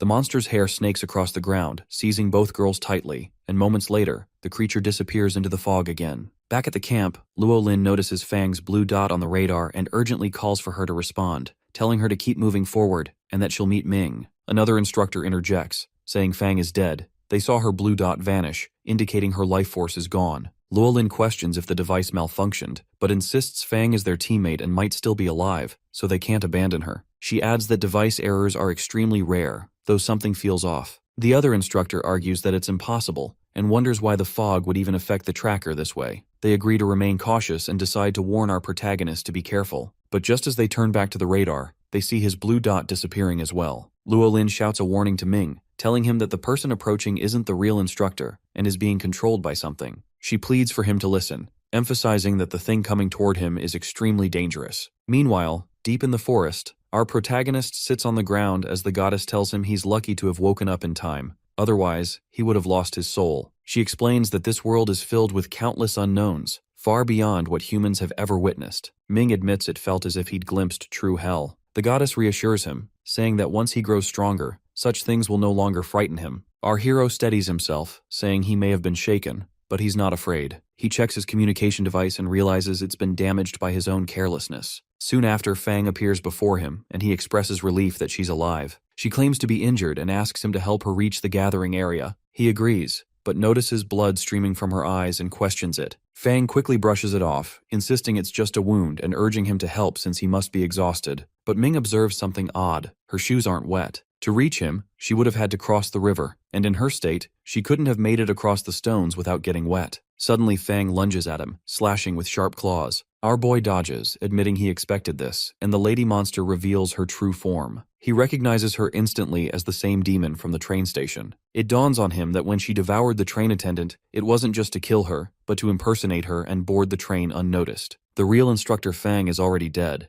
This monster must have devoured her too and taken her form. He realizes that if not for glimpsing her red eyes, he might have been fooled. The monster sneers that the instructor was delicious, and hearing her mimic Fang's voice fills him with rage. He vows never to forgive her. She charges at him, saying she won't go easy on him this time, and that Ming ruined her plans. Now she'll eat him until nothing remains. She attacks relentlessly, her hair slamming the ground while our hero dodges with ease. He notes that her attack style is similar to the demon ghost tree from the instructor's room. Thanks to recent training, he knows he must find an opening in her barrage to counterattack. As another of her attacks fails, Ming realizes he needs a suitable medium for his spirit fist. The demon readies her next attack, mockingly thanking the instructor for making her stronger. With insane power, she slams her hair around, scattering trees and stones, but still fails to touch him. She boasts she'll become even more powerful once she eats him. Ming grabs some sand as he dodges once more, and the monster taunts that his blood vessels must taste delicious. He calculates that to unleash his secret art, he must strike her at least 49 times. Ming realizes that close combat is extremely dangerous, and that he would already be dead if not for his luck. In this situation, ordinary sand is useless. He needs a stronger medium to unleash his mysterious fist. The lady monster attacks our hero again, but he dodges her blow. At the same time, he is thinking about how he can eradicate her. Earlier, in the training session, he remembers the instructor talking about obsidian, which is 10 times tougher than their average mineral, and recalling the location of the obsidian mine as well. He also remembers that there is a withering tree near that mine. So he charges toward that place, jumping from tree to tree, and eventually finds the obsidian mine. Meanwhile, the lady monster is still following him, telling him that she is going to kill him very soon. Ming picks up the obsidian rocks in his fists, now ready to attack her. On the other hand, the creature who is standing behind him challenges our hero, saying he can't kill her with those fists. Suddenly, Ming strikes the ground with his fist, with the obsidian stones in his hand, challenging her to endure this attack. These stones make their way through the ground, reach her, and, in crystal form, emerge from the ground. Tearing through her flesh, they enter her body. Ming, standing in front of her, now repeats the words he said earlier, that he is never going to forgive her. Meanwhile, the lady monster is still in shock, trying to figure out what happened. He explains that it does not matter how strong she is in her monster kingdom. If they ever try to enter the human territory, he is going to wipe out every last one of them. At this moment, the demonic monster yells that he can't escape the mists alive, and that his death is already written here. Suddenly, blood starts dripping out of her nose, while our protagonist stands there, watching her die right in front of him. As the lady monster dies, she falls to the ground, and a shining crystal stone appears out of her wound. Our hero tries to understand what this is, thinking that it might be the one said to have the ability to grant and alter another superpower. The goddess is also shocked to see the life drop and explains to Ming that this Azure Moon demonic mother is actually a high-level calamity beast. While looking at the monitor screen for information, she explains further that the beast was still in its growing age when he killed it. Meanwhile, Ming, reaching out for the life drop, explains that this fight was not like the last one. It seemed like she had grown stronger than before, as he almost died at her hands. The goddess explains that this is the most terrifying part about these intelligent, growing types of monsters. If they had delayed a little longer, she could have grown into the Azure Moon demonic matriarch. Our hero, looking at the life drop, says this explains the reason behind such a precious life drop. The goddess, stretching out her body, asks him to hand her the life drop so she can purify it, because there is still a scent of the calamity beasts from the stars, and for this reason, he cannot use it yet. He is about to give the crystal stone to her, but he suddenly stops to ask whether she is also going to rely on his personal growth. He also adds that he thinks she is far better than the Azure Moon demonic mother. The goddess calmly claims that the Azure Moon demon is nothing compared to her,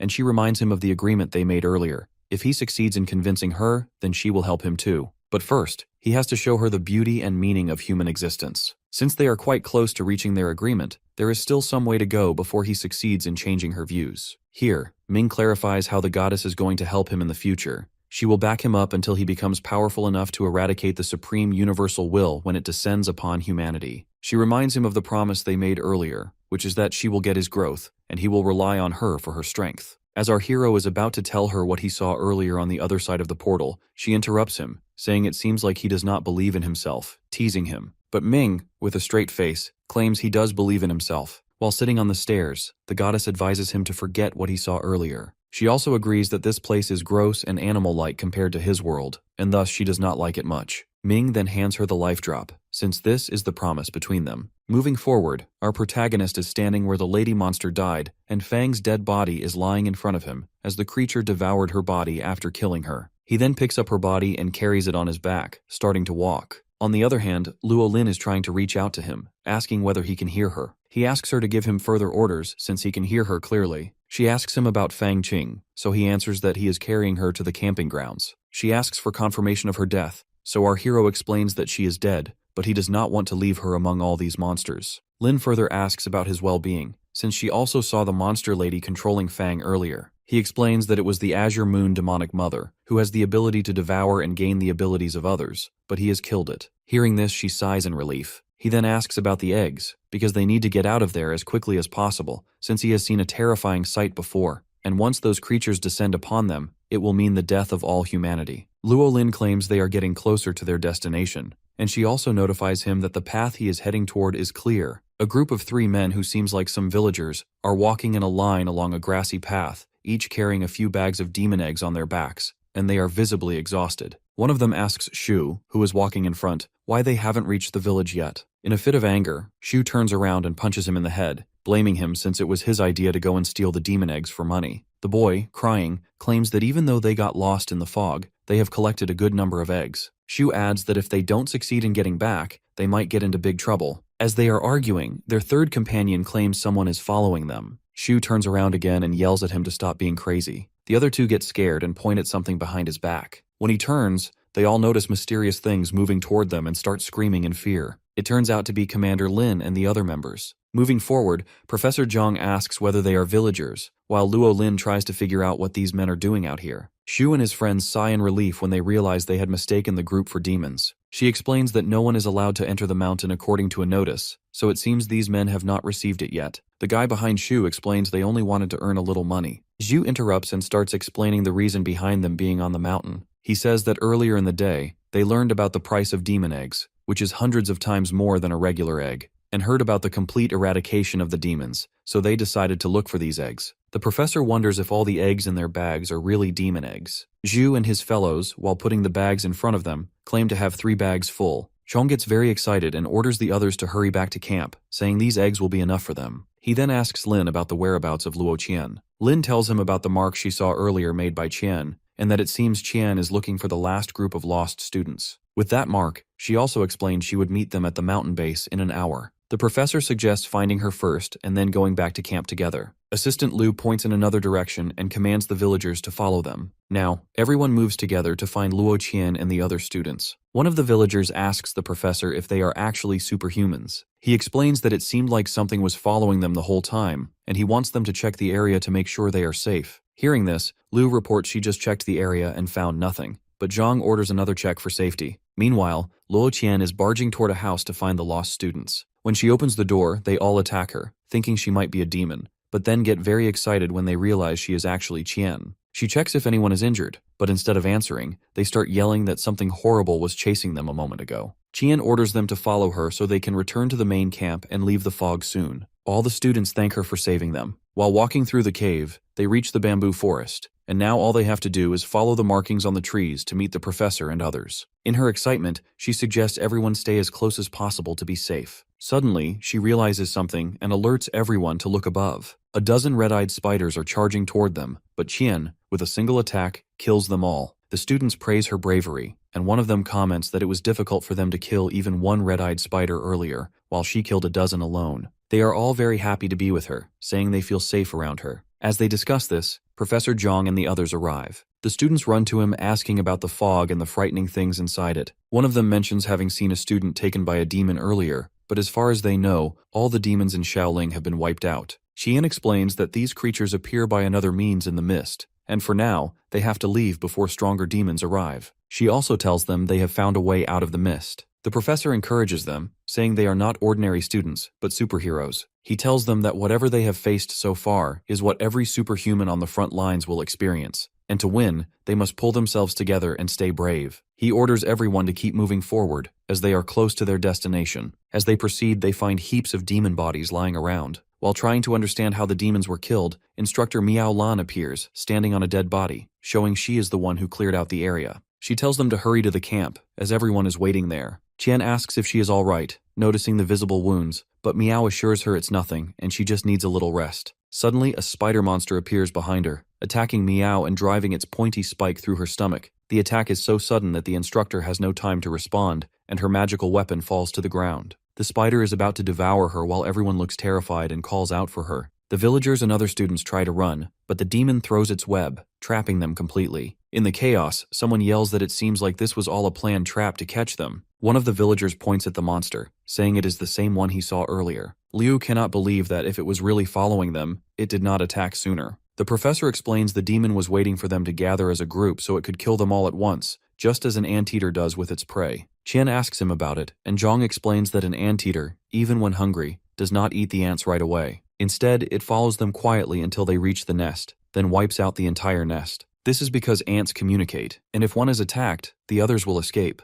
Qian realizes that this was the demon's plan all along, to gather everyone and eat them at once. Zhang agrees with her. In anger, Qian notes that it is strange the monster attacked them before they reached the camp, which means it knows that stronger humans are at the camp. As she says this, she marches toward the creature, declaring that since it fears humans, it is not impossible to defeat it. Qian is determined to kill the demon alone, instructing Zhang and Teacher Liu to help the other students out of the spider web. Although she is strong enough to fight the monster, Commander Liu remains worried about her. Moving forward, the young warrior engages in battle against the gigantic spider, while the professor and others work to free the trapped students. At the same time, Zhang silently hopes she will save them, since Qian is the most promising student of Nandu's Superhuman Institute. While fighting, she also analyzes the demon's combat techniques, as it relentlessly attacks with its gigantic claws that repeatedly emerge from the ground. Suddenly, Qian finds herself in a danger zone, surrounded by the spider's spikes embedded throughout the ground, and she appears visibly terrified. As the claws burst from the earth, Liu is so frightened that she says this might not have been a good idea. But suddenly, Qian leaps clear of the spikes. The professor urges everyone to hurry and have faith in her combat skills. Finally, she executes the Thunderhawk's attack directly above the spider's stomach, tearing its flesh. While the spider demon is still struggling to recover, Qian strikes again with her weapon. Now seriously injured, the monster begins to spit a dangerous purple substance from its mouth, which turns out to be acid rain. In that instant, Zhang yells her name, urging her to run to him. He quickly forms a magical shield to protect everyone from the harmful acid. Now that Qian is behind him, the professor informs her that only half of the students have been freed so far, and she responds by reporting that she has injured the Skull Widow, which means they now have a slight chance to escape.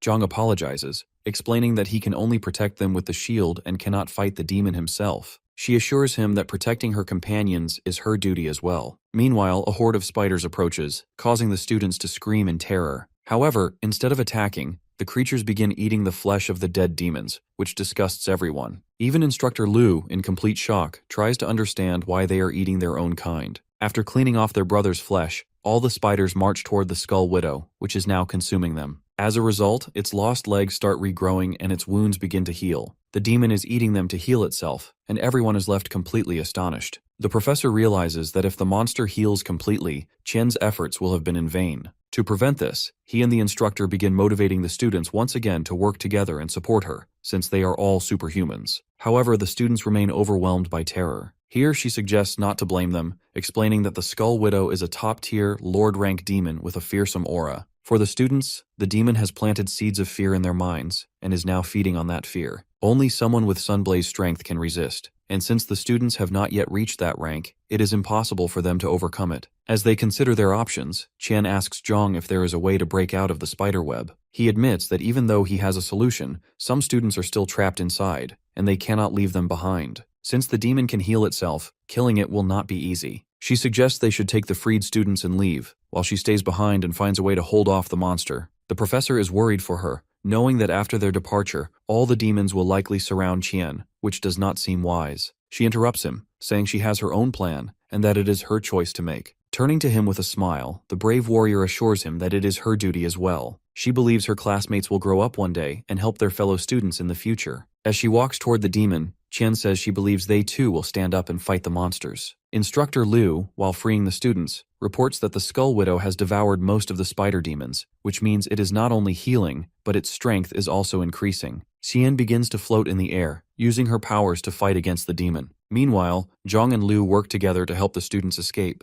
To everyone's shock, the other students start attacking the spider demons as well, declaring that they are also students of the Superhumans Institute and will not sit and wait for death while fear overtakes their minds. Moving forward, Luo channels the ultimate soul art with all her strength, and everyone watches her with hope. The whole area becomes foggy due to the smoke produced by the earlier attack, and now they can't see the Skull Widow. She has landed on the ground and is waiting for the smoke to disperse. Suddenly, the Skull Widow attacks, trapping her in its web, which she soon realizes is actually an illusion. The demonic spider repeatedly calls the humans ants. While trying to free herself, Chen yells that they are not ants. In response, the demon sneers that in front of demons, all humans are the universe's pests, and that they feed on pests like them. On the other side, Zhang has opened a way out, and everyone is walking through it one by one, visibly excited. However, both he and Liu remain deeply worried about Qian, as they realize the demon has taken control of her mind. They call out, warning her to watch out for the monster approaching again. Meanwhile, all the students have crossed to the other side, with only them being left behind. Liu reports that the web is recovering, meaning they have to hurry, and she suggests that the professor leave as soon as possible because the students still need his guidance. Now both are hoping Luo will find a way out,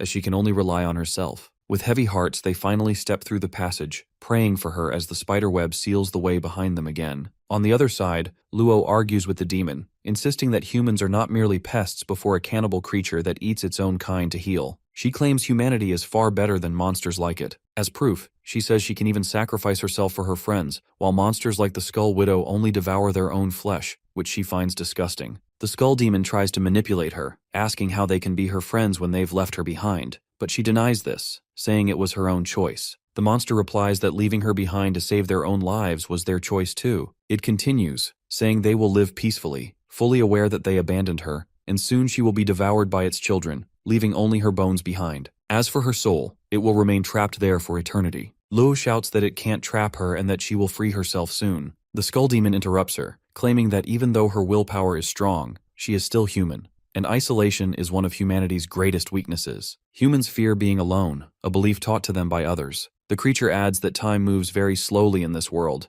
so eventually all her beliefs will become meaningless, as she'll have plenty of time to think about her sad reality. It laughs and conjures old memories where she is surrounded by people complimenting her beauty and intellect. The monster keeps tormenting her, saying that everyone she knows pretends to treat her well, but in truth, they keep their distance because they don't like her and think she is deceitful and dishonest. Luo remembers how everyone calls her perfect, while secretly she wraps bandages all over her body. As it reminds her of the people who once mattered to her, the Skull Widow encourages her to think as much as she wants, since time passes very slowly here. Meanwhile, on Zhang's side, our protagonist arrives and begins trying to break through the web as soon as he learns what has happened to Qian. The professor tries to stop him, and everyone is shocked to realize that the one who appeared is Ming He. Zhang warns him not to go, reminding him that the demon is Lord rank and he hasn't even reached Sunblaze rank. Fighting it would be suicidal, as the Skull Widow can paralyze him with fear. But our hero yells that such fear is nothing compared to the terror of losing someone precious. With that, Ming dashes toward the place where the monster and Luo Qian are fighting. He then tears off the spider web with his bare hands and walks through the passage, while Assistant Liu and the professor are still trying to stop him. At that moment, Liu tries to contact Commander Luo to report their condition. Professor Zhang explains that Instructor Miao Lan was killed by the Skull Widow earlier in the day, while Liu managed to secure her communicator. As he is about to explain further, Luo Lin interrupts, saying she is already aware of their situation and has sent a member of Dragon Tooth to help, who will arrive soon. Just to clarify, they ask whether she means that organization whose members are even stronger than their instructors. Liu reports that they haven't seen any Dragon Tooth commander except for the student Ming, who ran past them earlier. Both suddenly stop in shock, beginning to wonder if Ming might actually be the Dragon Tooth commander, but they find it hard to believe that a newcomer could belong to such a renowned force. They can't seem to accept that he might be part of the special forces. Luolin then orders Professor Zhang to take all the students safely back to the campsite. Meanwhile, Ming stands some distance away, calling out Qian's name. As he runs toward her, demon spiders rush to attack, but he counters with full force, shouting that they should all go to hell. After killing them, our hero charges the Skull Widow, declaring that he'll tear it apart if anything happens to Luo Qian. He punches the demon with the violent fist of anger, knocking the monster onto its back. When it tries to escape, Ming unleashes the star-marked galactic fists, an enormous barrage of blows pounding the creature as he repeats his furious threat that they should all go to hell. The Skull Widow, now on the verge of death, lies crushed beneath the impact as Ming approaches. The remaining spider demons crawl toward their queen in an attempt to heal her, but he crushes them under his feet before delivering the final strike, another devastating star-marked galactic fist. As his fists slam into the ground, the monster is driven deep into the earth and dies. At that moment, Luo regains consciousness, about to collapse, but Ming catches her in time. He tries to rouse her while she remains lost in a daze, feeling as if she's falling from a great height, but caught by someone she cannot recognize. Carrying her on his back, our protagonist heads toward the camp. There, Instructor Ju Qi comes running to meet them, reporting that all the students have returned safely. He's also impressed that Ming killed the monster himself, remarking that otherwise, the creature would have suffered a brutal death anyway. Ming, looking at Qian, explains that she had already mortally wounded the demon. He merely finished what she started. For now, though, her soul is damaged, and her condition doesn't look promising. Instructor Ju examines her and says there's a chance she could remain in a vegetative state for the rest of her life. But Ming insists he heard her muttering before collapsing and believes in her recovery. Ju Qi then suggests returning to camp and, while walking, asks whether the commander has informed him about his second mission.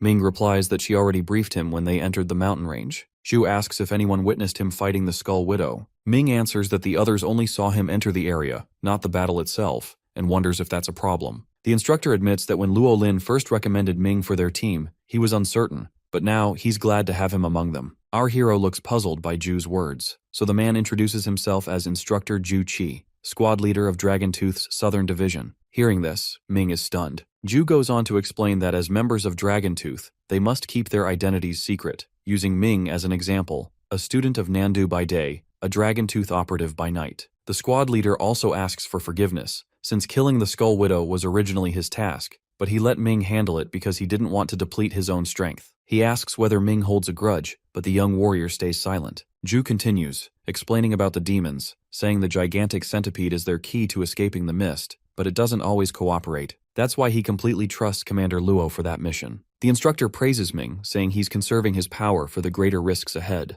As for the centipede, it has already undergone 2 stages of mutation, first in the sewers of Lanyang, and the second time in the mist of Xishan, which means its level is now close to Lord rank, making it a calamity beast. Ming agrees that the dangers ahead will be far greater, and affirms his trust in both Commander Luo and Ju's leadership. Squad leader Ju, smiling, thanks him for his understanding. While walking, our hero inquires about their next mission. Squad leader Ju explains that, for the moment, his main priority is to keep secret the fact that Ming is a member of Dragon Tooth. He asks why, and Ju reveals that they have received information suggesting that some members of Heavenly Sovereignty are hiding within the Nandu Institute. This revelation leaves him in shock. Ju further explains that it is Dragon Tooth's main duty to eradicate the malignant Heavenly Sovereignty, which is also the main reason they accepted Ming. Dr. Zhao, whom our boy met earlier in Lanyang, is an ordinary member of Heavenly Sovereignty, but he tried to use his work to gain faith and genuine recognition within their ranks. The young man can hardly believe that setting free a dangerous calamity, which in turn brought danger to the city and humanity, is considered work required to enter the faith. Hearing this, Instructor Ju replies that they actually take pride in doing such things, and since Ming has met Zhao Shuhua, he must know about his madness. He recalls his interaction with Zhao, who claimed that all of it was merely an experiment. Our protagonist wonders if there are more spies like him within the Institute, but instead of answering, Ju asks his thoughts on the mist calamity. Thinking it over, Ming answers that it does not seem like a man-made disaster. Rather, it appears to be a natural catastrophe. Moreover, if their trainees had mishandled things, the calamity could have turned into a massive disaster in the very heart of the superhuman's home. Above all, Heavenly Sovereignty cannot truly defeat the strongest superhumans. Ju adds that if those superhumans are suppressed during their growth period, then in 10 years there will not be enough trained defenders left to face future threats. It is Nandu Institute's mission to send a large group of superhumans into society every year. Students like our hero and Qian are the true pillars of humanity's future, and their deaths in the mist calamity would have been a victory for their enemies. He apologizes for having misunderstood them. The squad leader continues, explaining that this is a battle between humanity and demons. The core reason for the conflict is that humans possess survival instincts, while their enemies have killing instincts, and in war, these creatures are as intelligent as humans, making the fight difficult. As they climb the mountain towards the camp, Ming promises that he will definitely uncover who has been manipulating the mist calamity all this time. Ju warns that the enemy's agent could be anyone, a teacher or even a fellow student. For this reason, he advises the young man to keep a close eye on everyone at Nandu Institute and to continue hiding his identity as a member of Dragontooth, telling him he must not reveal it to anyone. While glancing at Qian, Ju adds that this secrecy includes his little girlfriend too. Ming assures him that she was unconscious the whole time and therefore has no idea what happened earlier. As they reach the campsite, Ju, just to be sure, asks whether any of the students or teachers saw him killing the demon. Then the instructor explains the plan. He will take credit for killing the Skull Widow and saving Luo Qian, as per the organization's plan, and our protagonist will be compensated with an even greater reward. He gets excited, hoping the reward is cash. Now, Assistant Liu and the others are waving at them, and as Ju waves back, he laughs and assures the boy that money is just a part of the reward. Everyone is worried about Chen and crowds around, asking if he was the one who saved her. Assistant Liu holds out her hands to help support the unconscious Luo, while Ming explains that he only managed to hold off the demon for a while, and then Instructor Ju came and killed the Skull Widow. Professor Zhang appears skeptical, as he saw the young man rushing in to save her earlier, so Ming clarifies that he was just acting impulsively out of concern but stops himself before revealing their relationship. After a moment, he says she's simply his high school classmate. To convince them, our hero continues, saying that killing the Skull Widow would be impossible for a student like him, and Liu agrees, having said so earlier. Another student claims they heard he is a member of Dragontooth, which seemed impossible to them, as they are only new trainees while Dragontooth is an official organization that only accepts the best. His roommate interrupts, teasing that he's just his roommate and there's nothing special about him to be part of such an elite group. Returning to the task at hand, Ming asks if they have collected all the dragon eggs that were untouched by the rainwater. His roommate points to the mountain cliff, saying all the eggs are placed there, and now they are waiting for the mutant beast. As they talk, the mountain cliff starts to shake, signaling the creature's approach. Everyone is frightened, and our protagonist realizes this is the same beast that stopped the movie train before. The creature is so gigantic, it makes the whole mountain tremble. Instructor Ju stands at the edge, looking down and welcoming it as it approaches. The monster rises from the depths and now stands in front of the squad leader, visibly angry. The other students are terrified,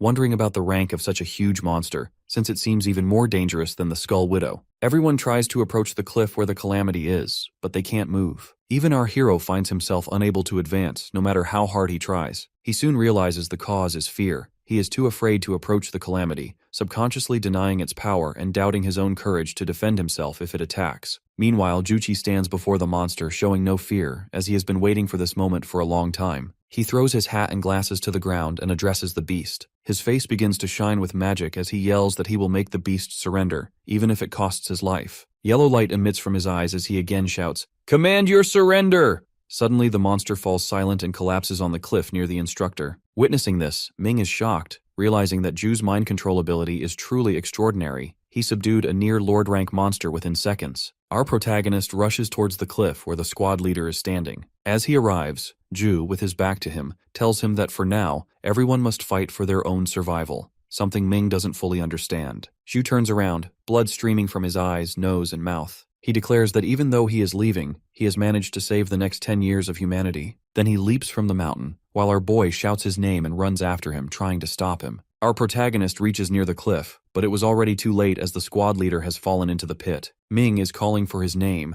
but the instructor's eyes are slowly closing as he gets near to his death. While lying on his stomach on the edge of the cliff, our hero starts crying since he couldn't save his squad leader. On the other hand, the calamity beast has woken up, and it seems like it is trying to comfort him. While petting the creature, our boy asks himself whether this is the path of survival Ju Chi chose for them. He remembers on the way here, his leader told him a lot of things, but he didn't realize it earlier. While apologizing to him, Ming starts crying more than before. Moving forward, Commander Lin comes from behind and puts her hand on his shoulder. In visible anger, he swears he will definitely find the person behind all this. Lin hugs him and says they all believe in him. Now both are crying over Ju's death while hugging each other. Meanwhile, the calamity beast is flying around them. Moving forward, everyone on the camping grounds is either standing on the beast or looking at it while being terrified. Meanwhile, Ming and Commander Lin are standing on it above its head. After checking everyone has gotten on, Professor Zhang calls out that they're set to depart now. While getting near to its face, our protagonist orders the calamity to get them out of the fog, and all of a sudden, it starts crawling as fast as it can. On the other side, by the foothills, the army and other superhumans are waiting for them, trying to contact the CP so they can get inside information about them. One of them also orders everyone to stay alert, so no one enters the fog anyhow.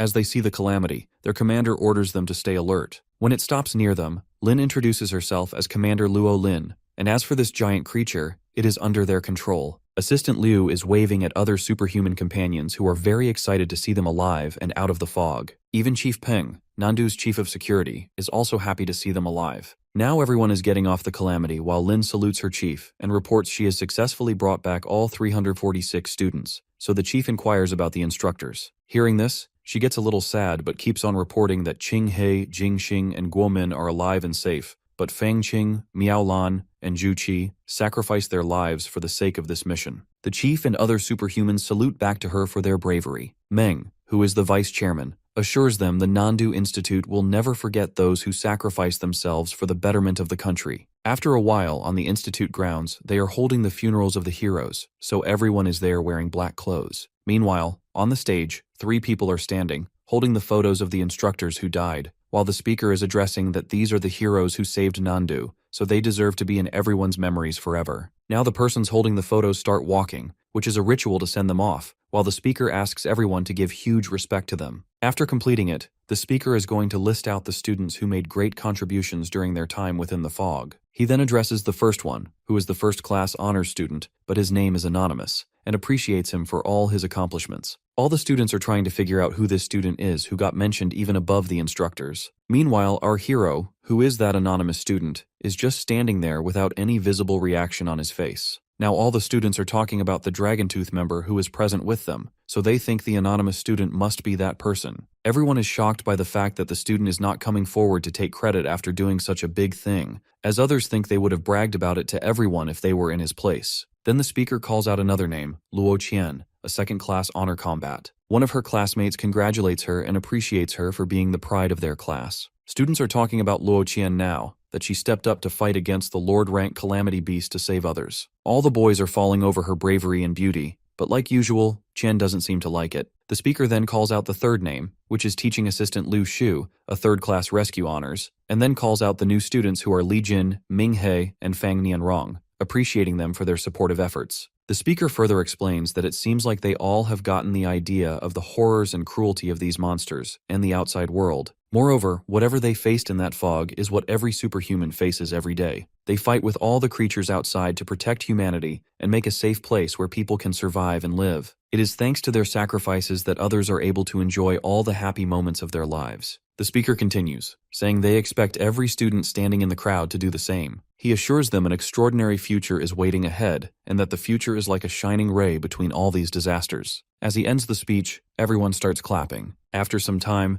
Chen enters her apartment with a bouquet she probably got at the ceremony. She takes off her shoes and enters, but upon checking her phone, realizes Ming has called her 6 times. She calls him back, and our hero picks up immediately. While blushing, she calls his name, and on the other side, he is blushing too. He tells her he is standing downstairs at her apartment and asks for permission to come up to meet her. She agrees immediately. Moving forward, Ming is standing near her door and then knocks. Within a few seconds, Luo Qian opens it, and her apartment is full of the fragrance of the flowers she brought earlier. As she opens the door, smiling at him, our protagonist gets very shy and starts clarifying that he was just meaning to check on her. While pointing at the sofa and asking him to take a seat, Chen explains she is feeling better now. Then she goes to the fridge, brings a cup of water, and offers it to our boy. As she sits on the sofa, she curiously asks whether he is that anonymous student everyone is talking about. As he drinks water, our protagonist denies it completely. She continues, saying that what she heard is that a lot of people saw him rushing into the spider nest, and in answer, he replies that at that time, he wasn't thinking straight, and as for the beast, he got nearly killed by it, but thanks to instructor Zhu, he got there in time, and saved him. But it seems like Qian is not convinced by his answer, and says if she remembers correctly, then he is the one who saved her from the depth of the abyss. Yet our hero again denies it, saying her mind was under the control of the Calamity Beast, so she must have been seeing things at that time. In fact, he is just a trainee student who had a tough time even getting into Nando's special institution, so he is not capable of killing such a gigantic beast. All of a sudden, she moves toward him and kisses his cheek, saying she doesn't care about anything except the fact that he put his life in danger to save her, and she thanks him for that. After the kiss, both of them get super embarrassed, and Qian starts clarifying that she just wanted to thank him for saving her, nothing else. Meanwhile, on the training grounds, a girl is waiting for Ming, with whom she made a bet. But like every other Wednesday, he has not shown up this Wednesday either, so the girl is getting very angry at him. The man standing with her teases her, saying this is the first time she's ever been stood up by someone. In anger, she says she hates those who don't keep their promises, and that they still have to decide a winner between them. That man, while thinking, says it seems like today is the freshman award ceremony, and last week when these students went to Shaolin for training, they faced some strange difficulties there. The girl asks him, out of curiosity, if he knows any further information, and in response he says no one knows exactly what happened, but he was just wondering if that student might be one of those freshmen, and that this only explains the reason behind his disappearance for the last 2 weeks. Hearing this, the girl answers that it is completely impossible because that boy is too weak to be a part of this institution, and even if he really is, then she will do the seaweed dance at the center of the training grounds. The man laughs, saying she will lose the bet because that boy is definitely going to be one of those freshmen. Meanwhile, the girl, in anger, stomps her foot on the ground and says she will definitely find out about his whereabouts no matter what. The man suggests she should find another partner, despite the fact that the boy was an excellent sparring partner. As she walks out, she answers that she is not interested in doing so. Moving forward, our boy is now walking on the street with his hand on his cheek where Chien kissed him. Meanwhile, Chien, in her home, is still embarrassed about what she did earlier, but then she remembers they are already dating, so it's not as bad as she thinks it is. But on the other hand, he asks himself to stop thinking about her since he is mistaken that she has a boyfriend already, and it was just her way of thanking him. While walking through the training ground, he remembers the promise he made with that girl, and how they also promised to meet here every Wednesday. He then puts on a mask when he realizes today is Wednesday, which means he has to meet her today, and wonders if he is late or not. As he walks towards the ground, the girl calls for him from behind, saying she has been waiting for him for a while. Our protagonist apologizes for being late and explains that he was in between attending the awards ceremony. In shock, she asks if he is really a freshman, to which he replies yes. The man with Feng starts laughing since she has lost the bet between them, and now she has to dance in the middle of the training ground. In a fit of anger, she walks away. He asks if they are going to play today or not, but Feng yells that she is never going to see his face again. The man with her explains she thought he was older than her, which is why she played with him on the same level, but now she is angry after finding out he's 2 years below her. Since our hero doesn't know about her, he asks if she really is a junior. The man gets very shocked, and instead of answering, he questions if our boy really doesn't know her, to which he answers that he obviously doesn't know. The man says it amazes him that there is still someone in the institute who doesn't know about Feng Ling. The man then gives him his card, saying he can call him whenever he is at the training grounds because he wants him to be the sparring partner Feng needs right now, and also inquires about the charges for being her partner. He questions if $10 per minute sounds good to him, but since he is in shock, he could not answer, so the man misunderstands, thinking that being such a good player, he must not be satisfied with the money. So he offers to pay $1,000 a day if he agrees to play with Feng once a week. Our boy immediately accepts the deal, and the man asks him to come to the training grounds again next week. Then the man goes away. Meanwhile, our hero is still trying to digest the situation, and as he realizes he's going to earn $1,000 a week, he gets very excited. At night, in the dorm, our protagonist is trying to control the Calamity Beast, but he is not succeeding. The goddess is also there, and she says, based on his human ranking system, he is still on the Moonglow rank. Our boy, while putting his body opposite to the wall to take a rest, agrees with the fact that he is not strong enough, and talks about how the skeleton dragon treated the Skull Widow like its food. Moreover, above that dragon was another monster, which blacked out the whole sky, and how the remains of its skin turned into the scorpion fly nests. As for the widow skull, he would have never succeeded in killing it if Chen had not already injured it, which means he is still far away from being strong, and he is not even worthy enough to be the food for these monsters. While thinking about the death of Ju Qi, he says he wants to become strong enough so he doesn't have to watch anyone die right in front of him ever again. The goddess explains that even though he is getting stronger day by day through training, there is still a limit after which a human's body can't grow. So right now, he needs the help of a supplement if he wants to break through that limit. He inquires about those supplements,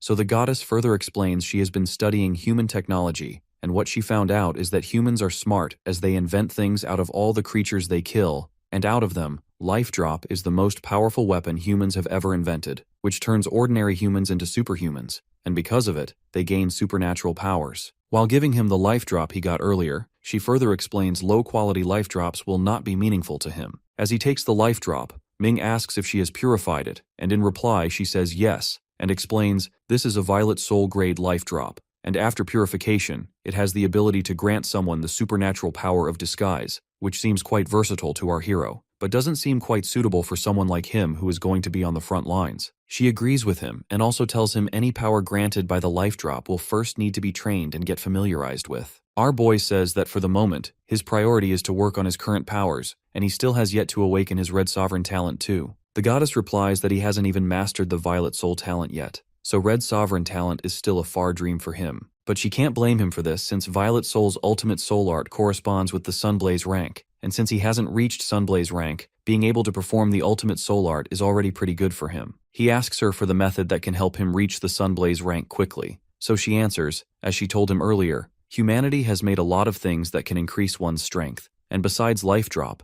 they also have a sort of liquid stardust, which is made out of the blood, bone marrow, and pulp of monsters, but he knew nothing about it until now. She explains it is because he is still a freshman. He agrees with her, saying there are a lot of things he doesn't know about, especially those related to spending money. She tells him that only rich people can buy it since it is pretty expensive, and in regard to its work, its effectiveness is proportional to a person's hard work. As for now, his body is not ready to take in a large amount of energy. Meanwhile, consuming protein, dairy, and shakes would be too slow. So as for now, liquid stardust is perfect for someone like him. Our boy gets very excited and says he is going to buy it and will soon reach Sunblaze rank. She suggests he should sell the Violet Soul Drop. Moving forward, our hero is sitting on his bed when he receives the call from Peng Lingwei. Our protagonist picks up Peng's call, saying he was just thinking about him because he wants to know the best place to sell valuable items. On the other side of the call, Peng answers that the easiest way is to go and sell at Hunter's Hall. While getting out of the car, he further advises him to make sure he gives the item to the female hunter there, as she will help him sell it. Putting on his coat, Ming further inquires how he can buy expensive items, and Ping again suggests the Hunter's Hall, even recommending that he hire a private hunter assistant, which will be helpful for him. Standing in front of the building, Peng waves at a girl inside while telling him that once his item goes on sale in Hunter's Hall, the private assistant will ensure it sells at a high price. After thinking for a while, our protagonist agrees to follow Peng's plan and invites him out for a drink, saying he is getting all his specially recruited classmates together. But Peng apologizes, explaining that he is busy and won't be able to attend the meetup. Instead, he offers his help whenever Ming needs it, since he knows many important people in Nandu. He thanks him for the help and ends the call. In the Hunter's Hall, the receptionists are complaining about not getting any big customers lately when he enters the building. The girls chat further about how all their deals so far have been too small. Even the profits aren't enough to pay their rent. When they see him enter the hall, they comment that it looks like a young hunter is coming toward them, but after seeing his trainee badge, they ignore him, saying being an assistant for these trainees is like doing charity work, and figure Zhang Go will handle him as usual. Zhang, who is standing a little away from the reception, walks over and introduces herself as Zhang, a hunter assistant. She seems very cheerful. She asks for his hunter code so she can assist him better. As he tells her the code, she types it into her pad, and while looking at his information, says it seems he is a trainee Moonglow hunter, but since his last bounty, he has actually become a qualified Moonglow hunter. Zhang asks if he'd like to increase his rank, which will let him take higher tier commissions and bounties, and our protagonist agrees. While putting his hand in his coat pocket, Ming clarifies he isn't here to take a commission, but for another purpose. Showing her the life drop, he says he wants to sell this Violet Soul Grade life drop. Jane gets very excited seeing it and asks him how he can prove its authenticity. She inspects it closely and realizes it is indeed a real life drop. As soon as the other girls at the reception hear this, one rushes over and, shoving the other aside, introduces herself, declaring Zhang is new to the job and knows nothing, while she is a gold-grade hunter assistant, and only a qualified professional like her can sell such a valuable item, so she asks him to give it to her. But instead, he puts it in Zhang's hand, saying he prefers to work with her. The other girl storms off, angry and jealous. Zhang thanks him for choosing her as his assistant, and while looking at the other girls, our boy replies that they ignored him when they saw he was just a trainee, which is why he chose her. Next, Jiang suggests they contact an appraiser who can help determine the life drop's capabilities, and after estimating its base price, she'll put it up at the Hunter's Hall auction. He also asks her to help him get liquid stardust. She inquires about the purity level he wants, which our protagonist doesn't know anything about, so she offers to take him to the VIP room to explain the details. After some time, Ming is sitting in the VIP room when the assistant reports that his life drop has already been appraised, and soon they will estimate its price, which he can adjust later if he's not satisfied. After offering him a drink and sitting across from him, she explains the details about the purity of liquid stardust. She tells him they've received a few batches recently, and the price is around 900,000. He is shocked to hear the price. She explains that the price of stardust is proportional to its purity, because the purity level determines how long the body will take to detoxify it. As it is extracted from monsters and calamities, even with current technology, they can't fully detoxify it, so it's not allowed to use too much stardust at once, or it will cause irreplaceable damage to the body. Our hero thinks to himself that he could never overdose on it since it's so expensive. Jane continues, saying that if he buys stardust with higher purity, his body will detoxify it faster. For high purity liquid stardust, the The body of an average human takes around half a year to detoxify, which means he can use it at intervals of half a year. He is disappointed by the price,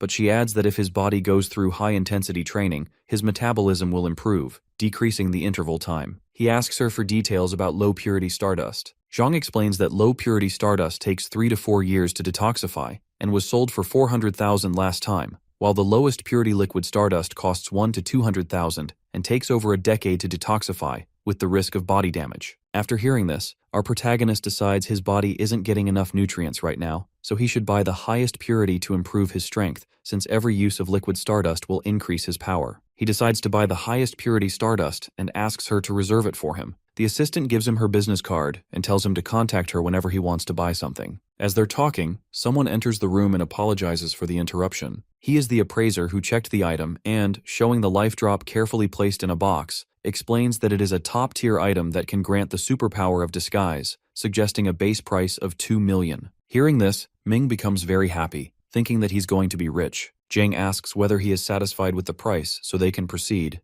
and our protagonist agrees. Looking at her tablet, she explains that these transactions will raise his level, so if he completes them, he'll earn enough points to increase his rank, and once he takes the strength assessment, he'll reach the Sunblaze rank hunter. Our boy says that even though he hasn't reached that rank yet, it's just a matter of time. Zhang understands that this is why he wants the liquid stardust. He then asks her to send anyone willing to pay high commissions his way. The assistant replies that she will keep that in mind. Ming's school has reopened and it's his first day. He stands in front of the institute, reflecting on how much he has gone through in the past 2 weeks. And finally, he is back to his school life and normal daily routine, attending school in the morning, getting combat training in the afternoon, and studying at night. Moving forward, our protagonist attends a lecture about calamities. Professor Feng is explaining the radiation emitted by calamity fragments, and how this radiation can alter the structure of certain minerals. He shows the class a wooden box, and explains that this radiation condenses ordinary black rock into a rare crystal for a short period of time. He opens the box and reveals a rare blue crystal rock, explaining that its toughness even surpasses that of steel. As Professor Feng continues to teach, our boy receives a text from Jiang.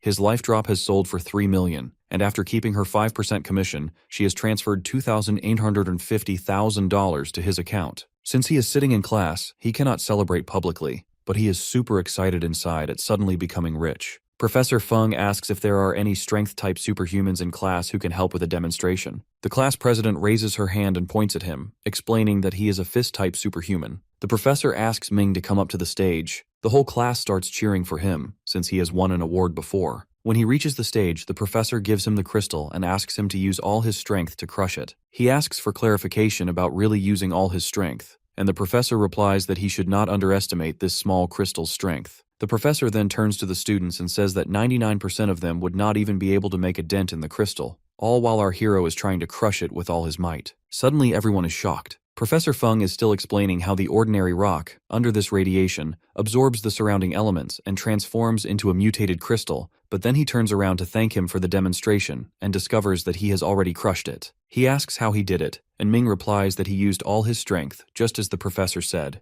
The professor can't believe a newcomer could do this, so he asks if he is actually a senior who sneaked into the class. The class president confirms Ming is really a new student, just like the rest of them. All the girls start fantasizing about him, while his roommate is jealous and claims the crystal must have been faulty. He places the crushed pieces back into the box, and the professor, a bit disappointed, says he should have brought a higher grade crystal. As he walks back to his seat, Professor Feng explains that the crystal they just saw is a high-quality material and tells everyone to keep any they find in the future because it will be useful. Our boy sits down and suddenly notices his arm reacting. The mutated crystal has made his mystic fist respond and has now fused with his fist. After some time, class is dismissed and the students leave, making plans and talking about him. Only Ming remains in the class with the professor. He approaches him, saying he wants to know more about mutated crystals. When the professor agrees, he shows him his arm, where the crystal has been fully absorbed. He explains that this happened when he touched the mutated crystal. Professor Feng asks about his talent, and he says it is Mystic Fist, which allows him to absorb mediums and unleash other attributes with his Spirit Fist. After hearing this, Professor Feng realizes this is why his body reacted, which is only natural. However, our hero adds that such a small rock shouldn't have caused such a big reaction. Professor Feng becomes annoyed and realizes he wasn't paying full attention in class because he already explained this point. He repeats that the Mystic Fist's reaction is connected to the density of the medium, not the volume. Picking up his book and the wooden box, The professor asks him to come to the laboratory, where there are higher-grade mutated crystals, so they can do an experiment there. Ming asks Professor Feng if he is wasting his time since class has ended already. The professor turns to him and asks if he still considers him his professor outside of class. He immediately replies yes. The professor says that since he is always his professor, it is his duty to help solve any difficulty he has, regardless of time or place. Hearing this, our protagonist is very happy and thanks the professor twice. They enter the laboratory, which is full of different calamity fragments and chemicals. As he approaches the fragments, the mutated stones absorbed on his arm start to react, so Professor Feng gives him insulated gloves to wear. The professor then says his talent seems quite high-ranked and asks if he is a Red Sovereign Grader. Ming is visibly shocked and asks how the professor knows. Professor Feng responds that he has a sharp eye and that's exactly why he teaches superhumans. Our boy compliments the professor on his excellence. Feng further says he can tell he is far from mastering his superpower, just by noticing how his arm involuntarily reacted to the mutated crystals when he entered the room. He replies that he is still new to his superpower, as he hasn't had it for long. Our hero then asks the professor to teach him. At first, Professor Feng falls silent, but then he starts to reiterate Ming's talent and its capabilities. He explains that his skill allows him to absorb a specific substance, and then unleash a mystic fist attack that carries the same properties as that substance. All our protagonist needs to do is touch the material, which has already been demonstrated earlier when he walked into the laboratory and his arms reacted to the environment. Professor Feng points out that his true power is not just that his hands absorb whatever they touch, but that they actually respond to every single thing around him. Our boy looks at his hands and suggests that maybe the higher the concentration of a medium, the stronger the reaction it produces, a detail he has never noticed before. The professor continues, explaining that if he absorbs a greater quantity of a medium, its purity increases, which in turn allows him to exert even stronger power. But before he can enhance his spiritual abilities, the first thing Ming must learn is how to resist absorbing mediums. To demonstrate, Feng asks him to remove his gloves and try to absorb the frost crystal without actually touching it. Our hero takes off his gloves and says he will give it a try. As his hand approaches the frost crystal, it begins to absorb into his hand.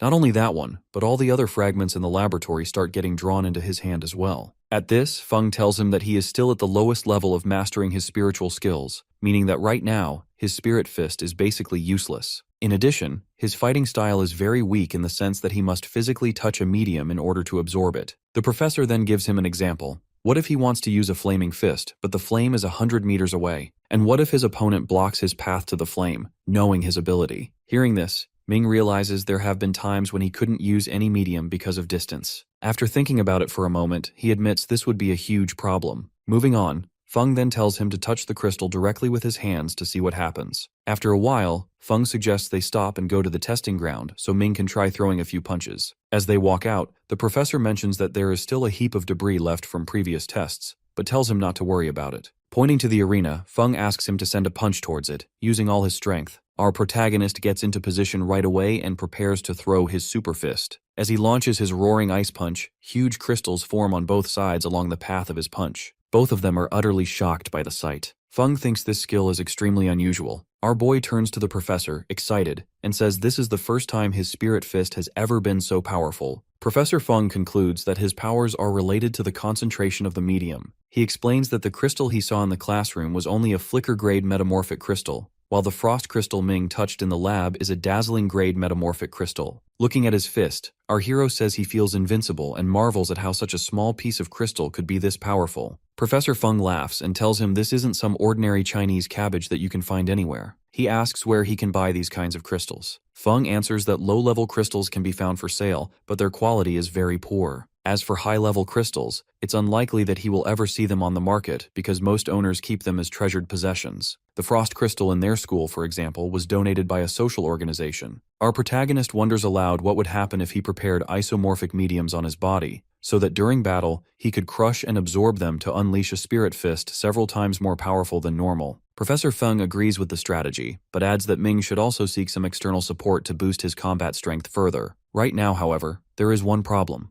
And when he asks what it is, Professor Feng responds that these crystals are far too expensive to buy, and for that, he would need a great deal of money. Not only is the dazzling-grade frost crystal the most costly, but even flicker-grade isomorphs are several times more expensive than diamonds. Hearing this, our boy feels disappointed, realizing that even though he thought he was rich now, it's still not enough. The professor places his hand on his shoulder and encourages him to keep working hard and improving his abilities. Maybe then, in the future, he'll have the chance to obtain 2 crystals to use. Meanwhile, he reflects that it's always the poor who have to work the hardest, while the wealthy rely on technology. Fing praises his skills and suggests they should focus on developing his medium perception first. Once Ming masters this, he'll be able to use everything around him to become stronger and even create powerful weapons. He asks about perception, and Professor Feng explains, it's about seeing, feeling, and smelling things, letting his skin sense everything mixed in the air. Right now, our hero only trusts what he can see with his eyes, but human vision is very limited. That's why people can't see the mediums and other elements that are truly present. The skin detects temperature, the nose picks up dust in the wind,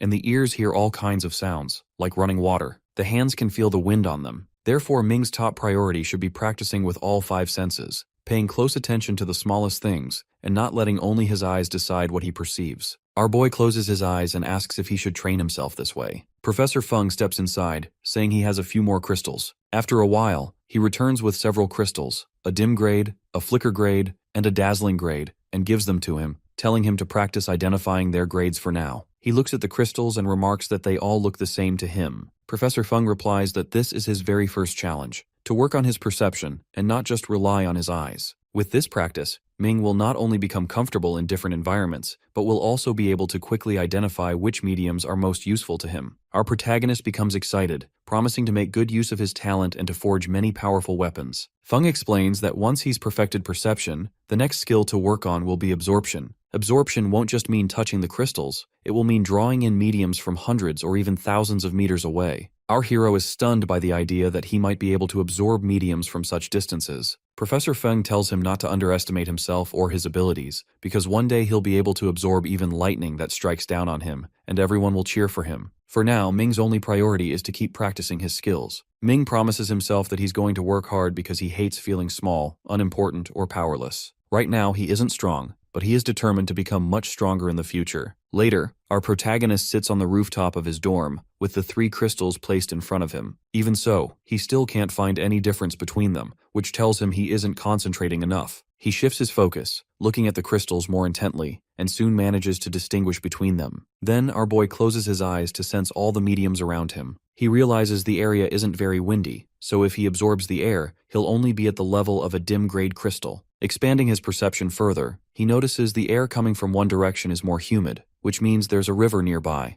and absorbing that will bring him up to the level of a bright-grade crystal. Realizing his perception is working, our hero is thrilled. He understands that in the future, he won't have to search for mediums to absorb. As he's thinking about this, Zhang, his hunter assistant, calls his name. Looking down, he asks what she's doing there. She shows him a bag and replies she's here to deliver the items he requested. At her words, Ming jumps down from the building. Some boys watching from the dorm windows comment that even though he has Luo Qian, he's still meeting with other beautiful girls, and they seem jealous of him. Zhang takes out a box and explains that he was lucky. She found some high-quality stardust at a bargain because the seller was in a hurry for cash and decided not to auction it, letting it go for 850,000 yuan. She thought of him and bought it for him. Our protagonist thanks her gratefully. Jiang adds that she was surprised to learn he's a student at the Superhuman Institute. When she got his address, she thought it might be a mistake. He asks her not to tell anyone, as he wants to keep it secret. Zhang assures him that it's their top priority to keep client information confidential. She then asks if he needs anything else. Ming tells her he's looking to buy crystals with the properties of fire, ice, rock, copper, and iron,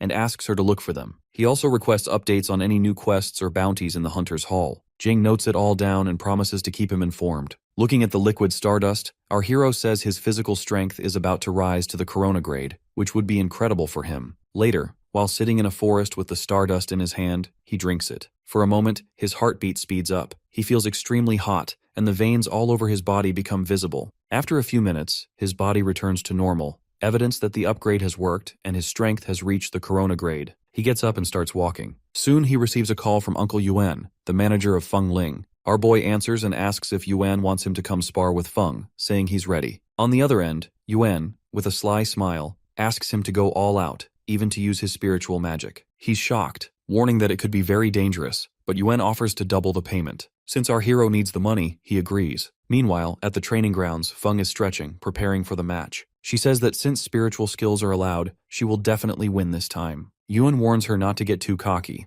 mentioning she's already lost twice to Ming, and that she also owes a seaweed dance in the center of the training ground from their last bet. Feng tries to cover it up, making excuses that she wasn't at her best before, but insists he has no chance now because her spiritual skills are superior to most. Yuan turns to greet our protagonist, who is arriving, and waves, saying only time will tell who will win today. Feng eyes him and thinks he's mysterious since he always wears a mask, but this time, she's determined to make him lose. Soon, both of them stand face to face on the training grounds, and our boy challenges her to attack him first. The battle officially begins as Feng makes the first move. Ming immediately realizes she's starting with a powerful attack. She launches a series of fire strikes at him, sending him to the ground. Feng wastes no time and attacks again, teasing that he doesn't seem focused on the fight. The heat from her fire attack even burns through her rubber band, and her hair falls loose from her ponytail. Still on the ground after her last attack, our boy hears Feng laugh and mock that he won't even last a few minutes against her. A crowd starts to gather to watch the battle, and everyone praises Feng for displaying her Phoenix martial arts saintess skill. Some comment that her sparring opponent is bound to lose soon, as he's already on the ground after just 2 attacks. When someone else squeezes into the crowd to see what's happening, a boy tells him he's just missed Feng's legendary move. Our protagonist stands up, brushes the dust from his hands and clothes,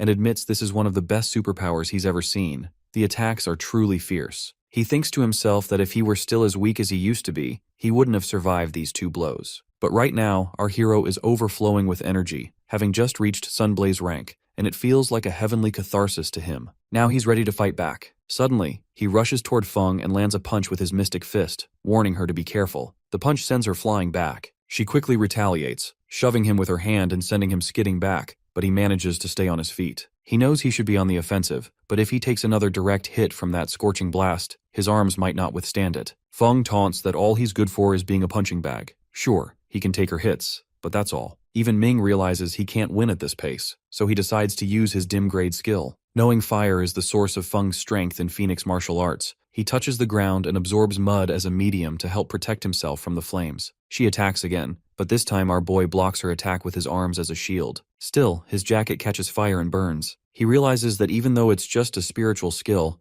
it's more dangerous than any he's faced before. The crowd is shocked by the escalating intensity of the fight. Ming thinks that even after absorbing the unevenly mixed cement from the ground, it won't help much against her attacks. It really looks like he's going to lose. As she prepares to attack again, she tells him he should admit defeat. But instead of giving up, our protagonist raises his arm in defense and insists he hasn't lost yet, so he won't surrender. Feng believes it's just a regular spar and doesn't want to push him so hard that he ends up in the infirmary. She doesn't want to win that way. But our hero provokes her, saying she looks out of breath. This makes her furious. She questions how he can talk like that when he can barely stand against her powers. Still, Feng admits that only a handful of people have lasted this long against her, so Ming must be pretty strong. But he insists on trying one more time. He begins to focus and sense everything around him. He is now feeling the stone beneath his feet, sensing the wind blowing from the south, and noticing the moist air coming from the trees, which tells him that there must be a lake nearby, rich in water mediums. Ming realizes that if he leaves the training grounds at this moment, people will call him a loser. So our protagonist decides he must use the method Professor Feng has taught him. He starts to focus, trying to reject all unnecessary mediums, wind, wood, and soil, because right now, the only medium he needs is water. While he's still working on this, she suddenly attacks again, saying she wants to finish the match quickly. However, just as she reaches him, his perception technique activates, and he manages to draw water as his medium. The power of water overwhelms the fire, and not only Feng but the entire crowd gets soaked. People begin running around, confused, and trying to understand what kind of power he just used. To them, it looks like some sort of forbidden ability,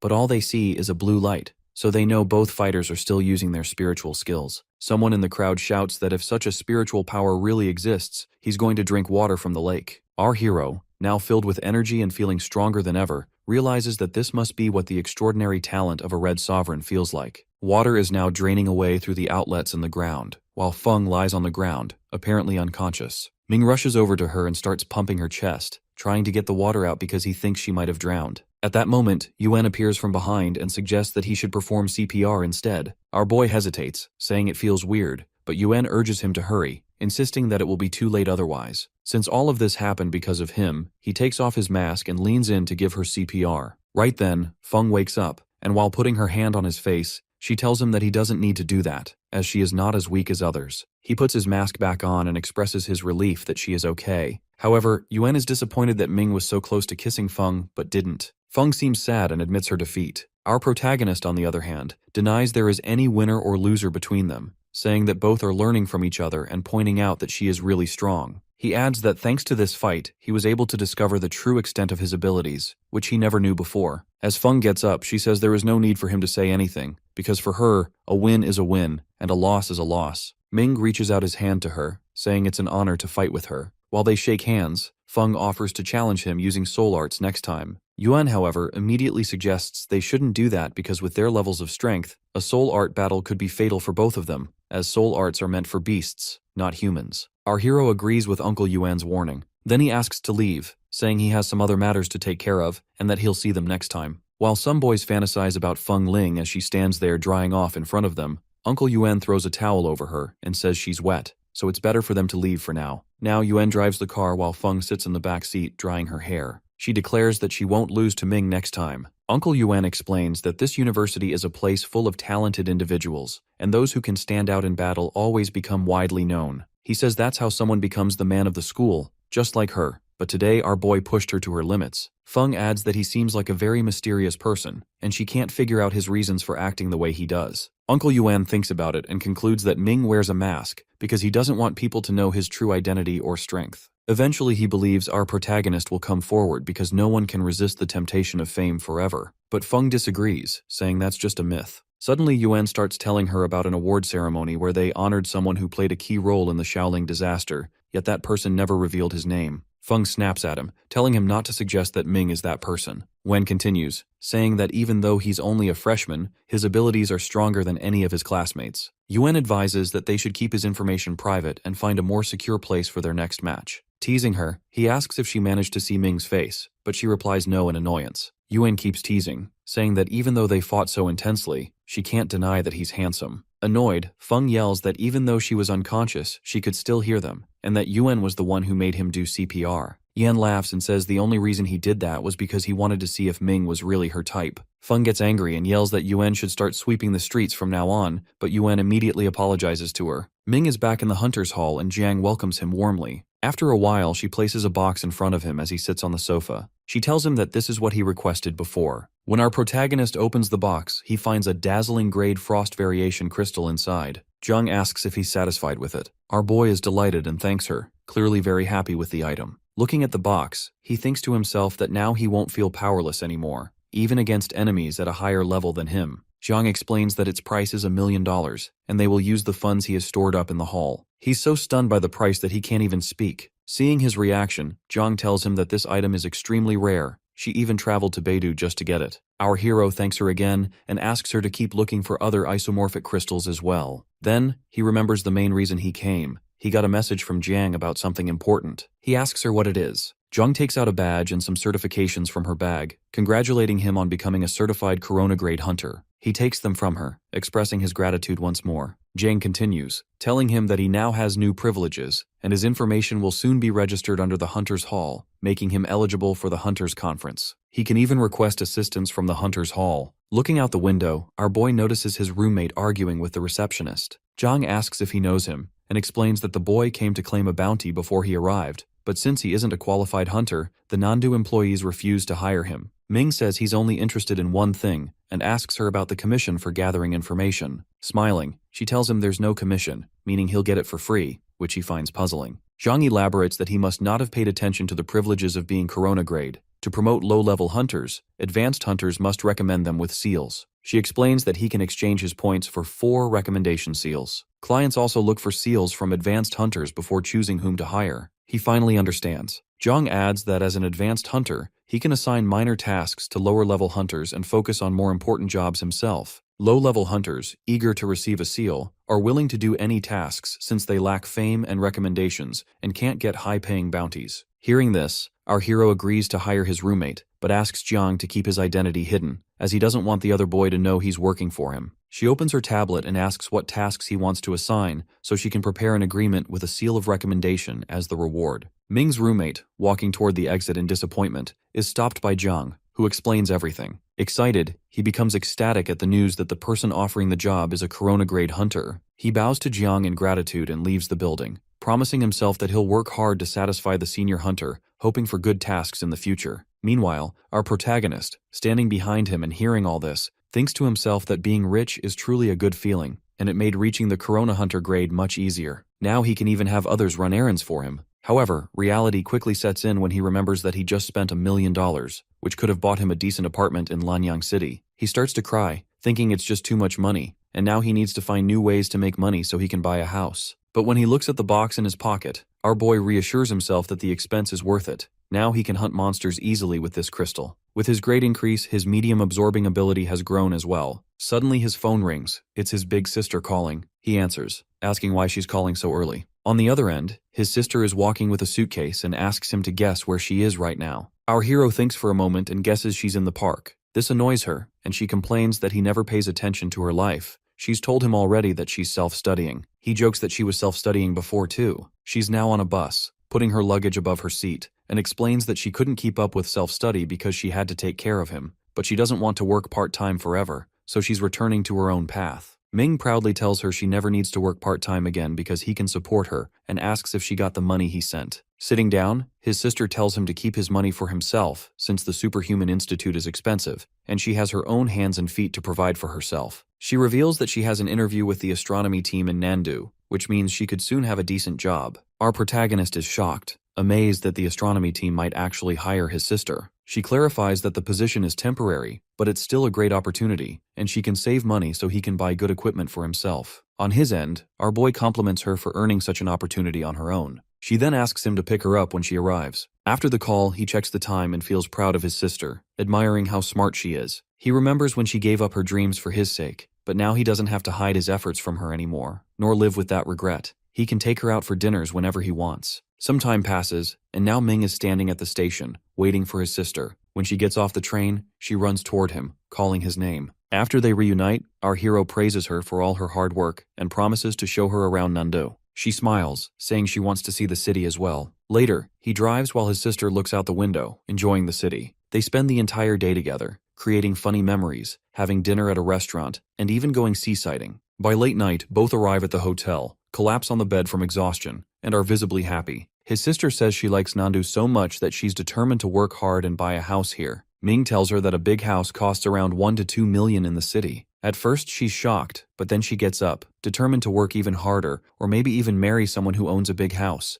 The next day, both get ready and head to the astronomy team for her interview. As they arrive at the Nandu team building, security checks them at the entrance. An assistant approaches Chin Yu, confirming her identity before asking her to follow. Just as Chin Yu is about to leave, Ming wishes her good luck. Our protagonist looks around and quickly notices the tight security, which is expected for the astronomy team. This team observes the stars and their movements, providing crucial warnings to superhumans worldwide about impending disasters. Their constant vigilance, even over minor changes in space, makes them like humanity's watchful eyes. The fact that his sister secured a position here, even if the role seems minor, impresses our hero. Lost in thought, Ming is startled when someone descends the stairs. The security guard at the bottom salutes, but the newcomer quietly tells him to remain silent. He then approaches our boy, sits on the sofa across from him with an adult magazine in hand, and grumbles about how complex algorithms give him headaches. Ming's attention shifts to him, and he soon recognizes the man as Dr. Wu, someone he's seen in textbooks. Dr. Wu peers at Ming over his glasses and asks if it's his first day. Ming explains he's only accompanying his sister for her interview,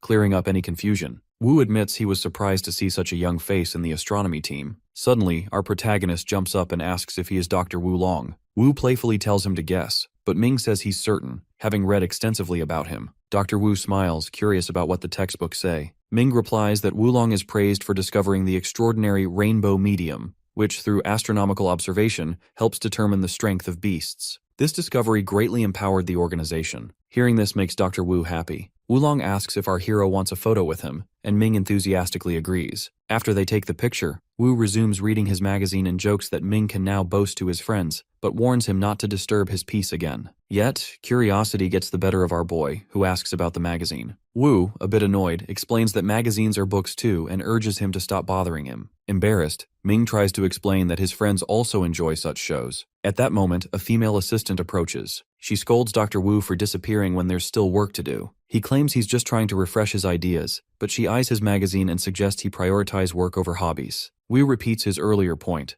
There are no rainbow medium fragments in the Lanyang City disaster, so there shouldn't be any undetected catastrophic forces on Earth. The whole time, he keeps the magazine over his face. The assistant insists he double-check, just to be safe. With no option left, Dr. Wu stands, tosses the magazine to our protagonist, saying throwing it away would be a shame, and leaves with the assistant. Ming thanks him for the magazine and watches them go. Soon after, Chin Yu bursts out, excitedly sharing that she landed a 3-month trial position. Ming congratulates her. She notices the magazine in his hand and teases him about his reading choices. As Ming tries to explain that Dr. Wu gave it to him, his sister laughs, doubting that such a scholar would read those magazines, and jokes that Ming hasn't changed. While our boy is still trying to clarify, Chin Yu heads to her new apartment, settles in, and celebrates getting her dream job along with a lovely little house. Ming, looking out at the garden, suggests she could grow plenty of jasmine flowers, her favorite. Chin Yu mentions spotting a flower shop nearby and invites our hero to join her in buying some flowers. Both are excited about the outing. However, as they head out, Ming receives a call from an unknown number. The caller asks if he is Ming He, then requests privacy for their conversation. Ming tells his sister to go ahead without him as he handles the important call. Stepping onto the balcony, our protagonist is asked if he's a Dragon Tooth member. Once confirmed, the caller introduces himself as Instructor Luo, a subordinate of Ju Qi, sent by Luo Lin. Instructor Luo explains that Luo Lin has recommended Ming for Ju Qi's position, officially inviting him to join the Dragon Tooth group as its new wanderer. Luo tells him that tracking enemies has proven harder than expected, and it seems their members' information has been leaked. To address this, they are forming a new department called Wanderer, whose members, like blood sharks in murky waters, are tasked with finding subordinates of the universe's heavenly sovereignty. Ming asks if they have any leads. The instructor reveals that Zhao Shuhua once bought medical equipment from the black market in his youth, likely encountering someone from the universe's heavenly sovereignty there. Dr. Zhao acquired this equipment specifically to extract beast blood. Luo suggests Ming visit the black market, as his young appearance will help him go unnoticed. The instructor urges our hero to keep Luo Lin informed about any hideouts he discovers, so reinforcements can be sent if needed. Later, our protagonist stands outside the black market, reflecting on how different it looks compared to those in shows. It's hidden in palace-like buildings rather than dark alleys. As he enters, Ming immediately notices 4 individuals who seem quite extraordinary. As Ming tries to enter the building, a woman stops him and asks if he has an appointment. Smiling, Ming insists his girlfriend is unattractive and that he was advised to come for plastic surgery. He explains that he doesn't know the price and wanted to ask in person. The woman directs our protagonist to take the lift to the 3rd floor lobby's customer service desk, warning that the other floors are for the hospital's surgery area and suggesting he avoid wandering elsewhere. Our boy takes the lift and arrives on the 3rd floor, where a man approaches him. Sales manager Zheng Teng greets him and asks if Ming needs assistance. Tang inquires whether our hero is interested in buying their longevity product or learning about their biochemical beauty techniques. When Ming looks puzzled about the longevity health product, Tang assumes he must be shopping for his parents. He assures Ming that everyone is initially suspicious, but after seeing their product demonstrations, doubts disappear. Amazed, our protagonist asks if it's really possible to make a longevity product and calls it magical. Tang replies that they only produce revolutionary items. Hearing this, Ming requests to see the production area, saying that if the product is truly effective, he'll keep some for himself as well. Tang approaches Ming, offering to take him to the production room so he can see everything firsthand. They head toward the lift, guarded by security. Before entering, Tang narrows his eyes and asks who suggested our boy come to the facility. He explains that most customers are either longtime clients or receive recommendations from regulars. As the guards move closer, Ming states he heard about the quality products. Tang smiles awkwardly, pressing for a specific name. Otherwise, he says it will be difficult to go to the upper floors. He warns that without this, they'll need to verify Ming's identity. A few guards surround our hero, prompting him to comment on their caution. He realizes these questions only arise after reaching this point, recognizing the trap for those who come to investigate. Ming confirms if naming a regular customer will satisfy them. Tang nods, stating he's willing to help if our protagonist genuinely wants to learn more, but presentations are necessary to ensure no one intends to steal their techniques. Surrounded by guards, Ming casually states that Sister Hu recommended him. Tang's expression brightens, and he says that if that's the case, Ming is now considered a small VIP customer. Reaching for the lift button, Tang promises to show our boy the production base. They arrive on the 22nd floor, and as they walk together, Tang explains that the world knows Scrounge's blood mutates animals, but few realize it can also affect plants. Soon, they enter a room where plants are being mutated, with several people working on them. Something catches Ming's attention: human-made sun lamps and an automatic liquid-spreading machine.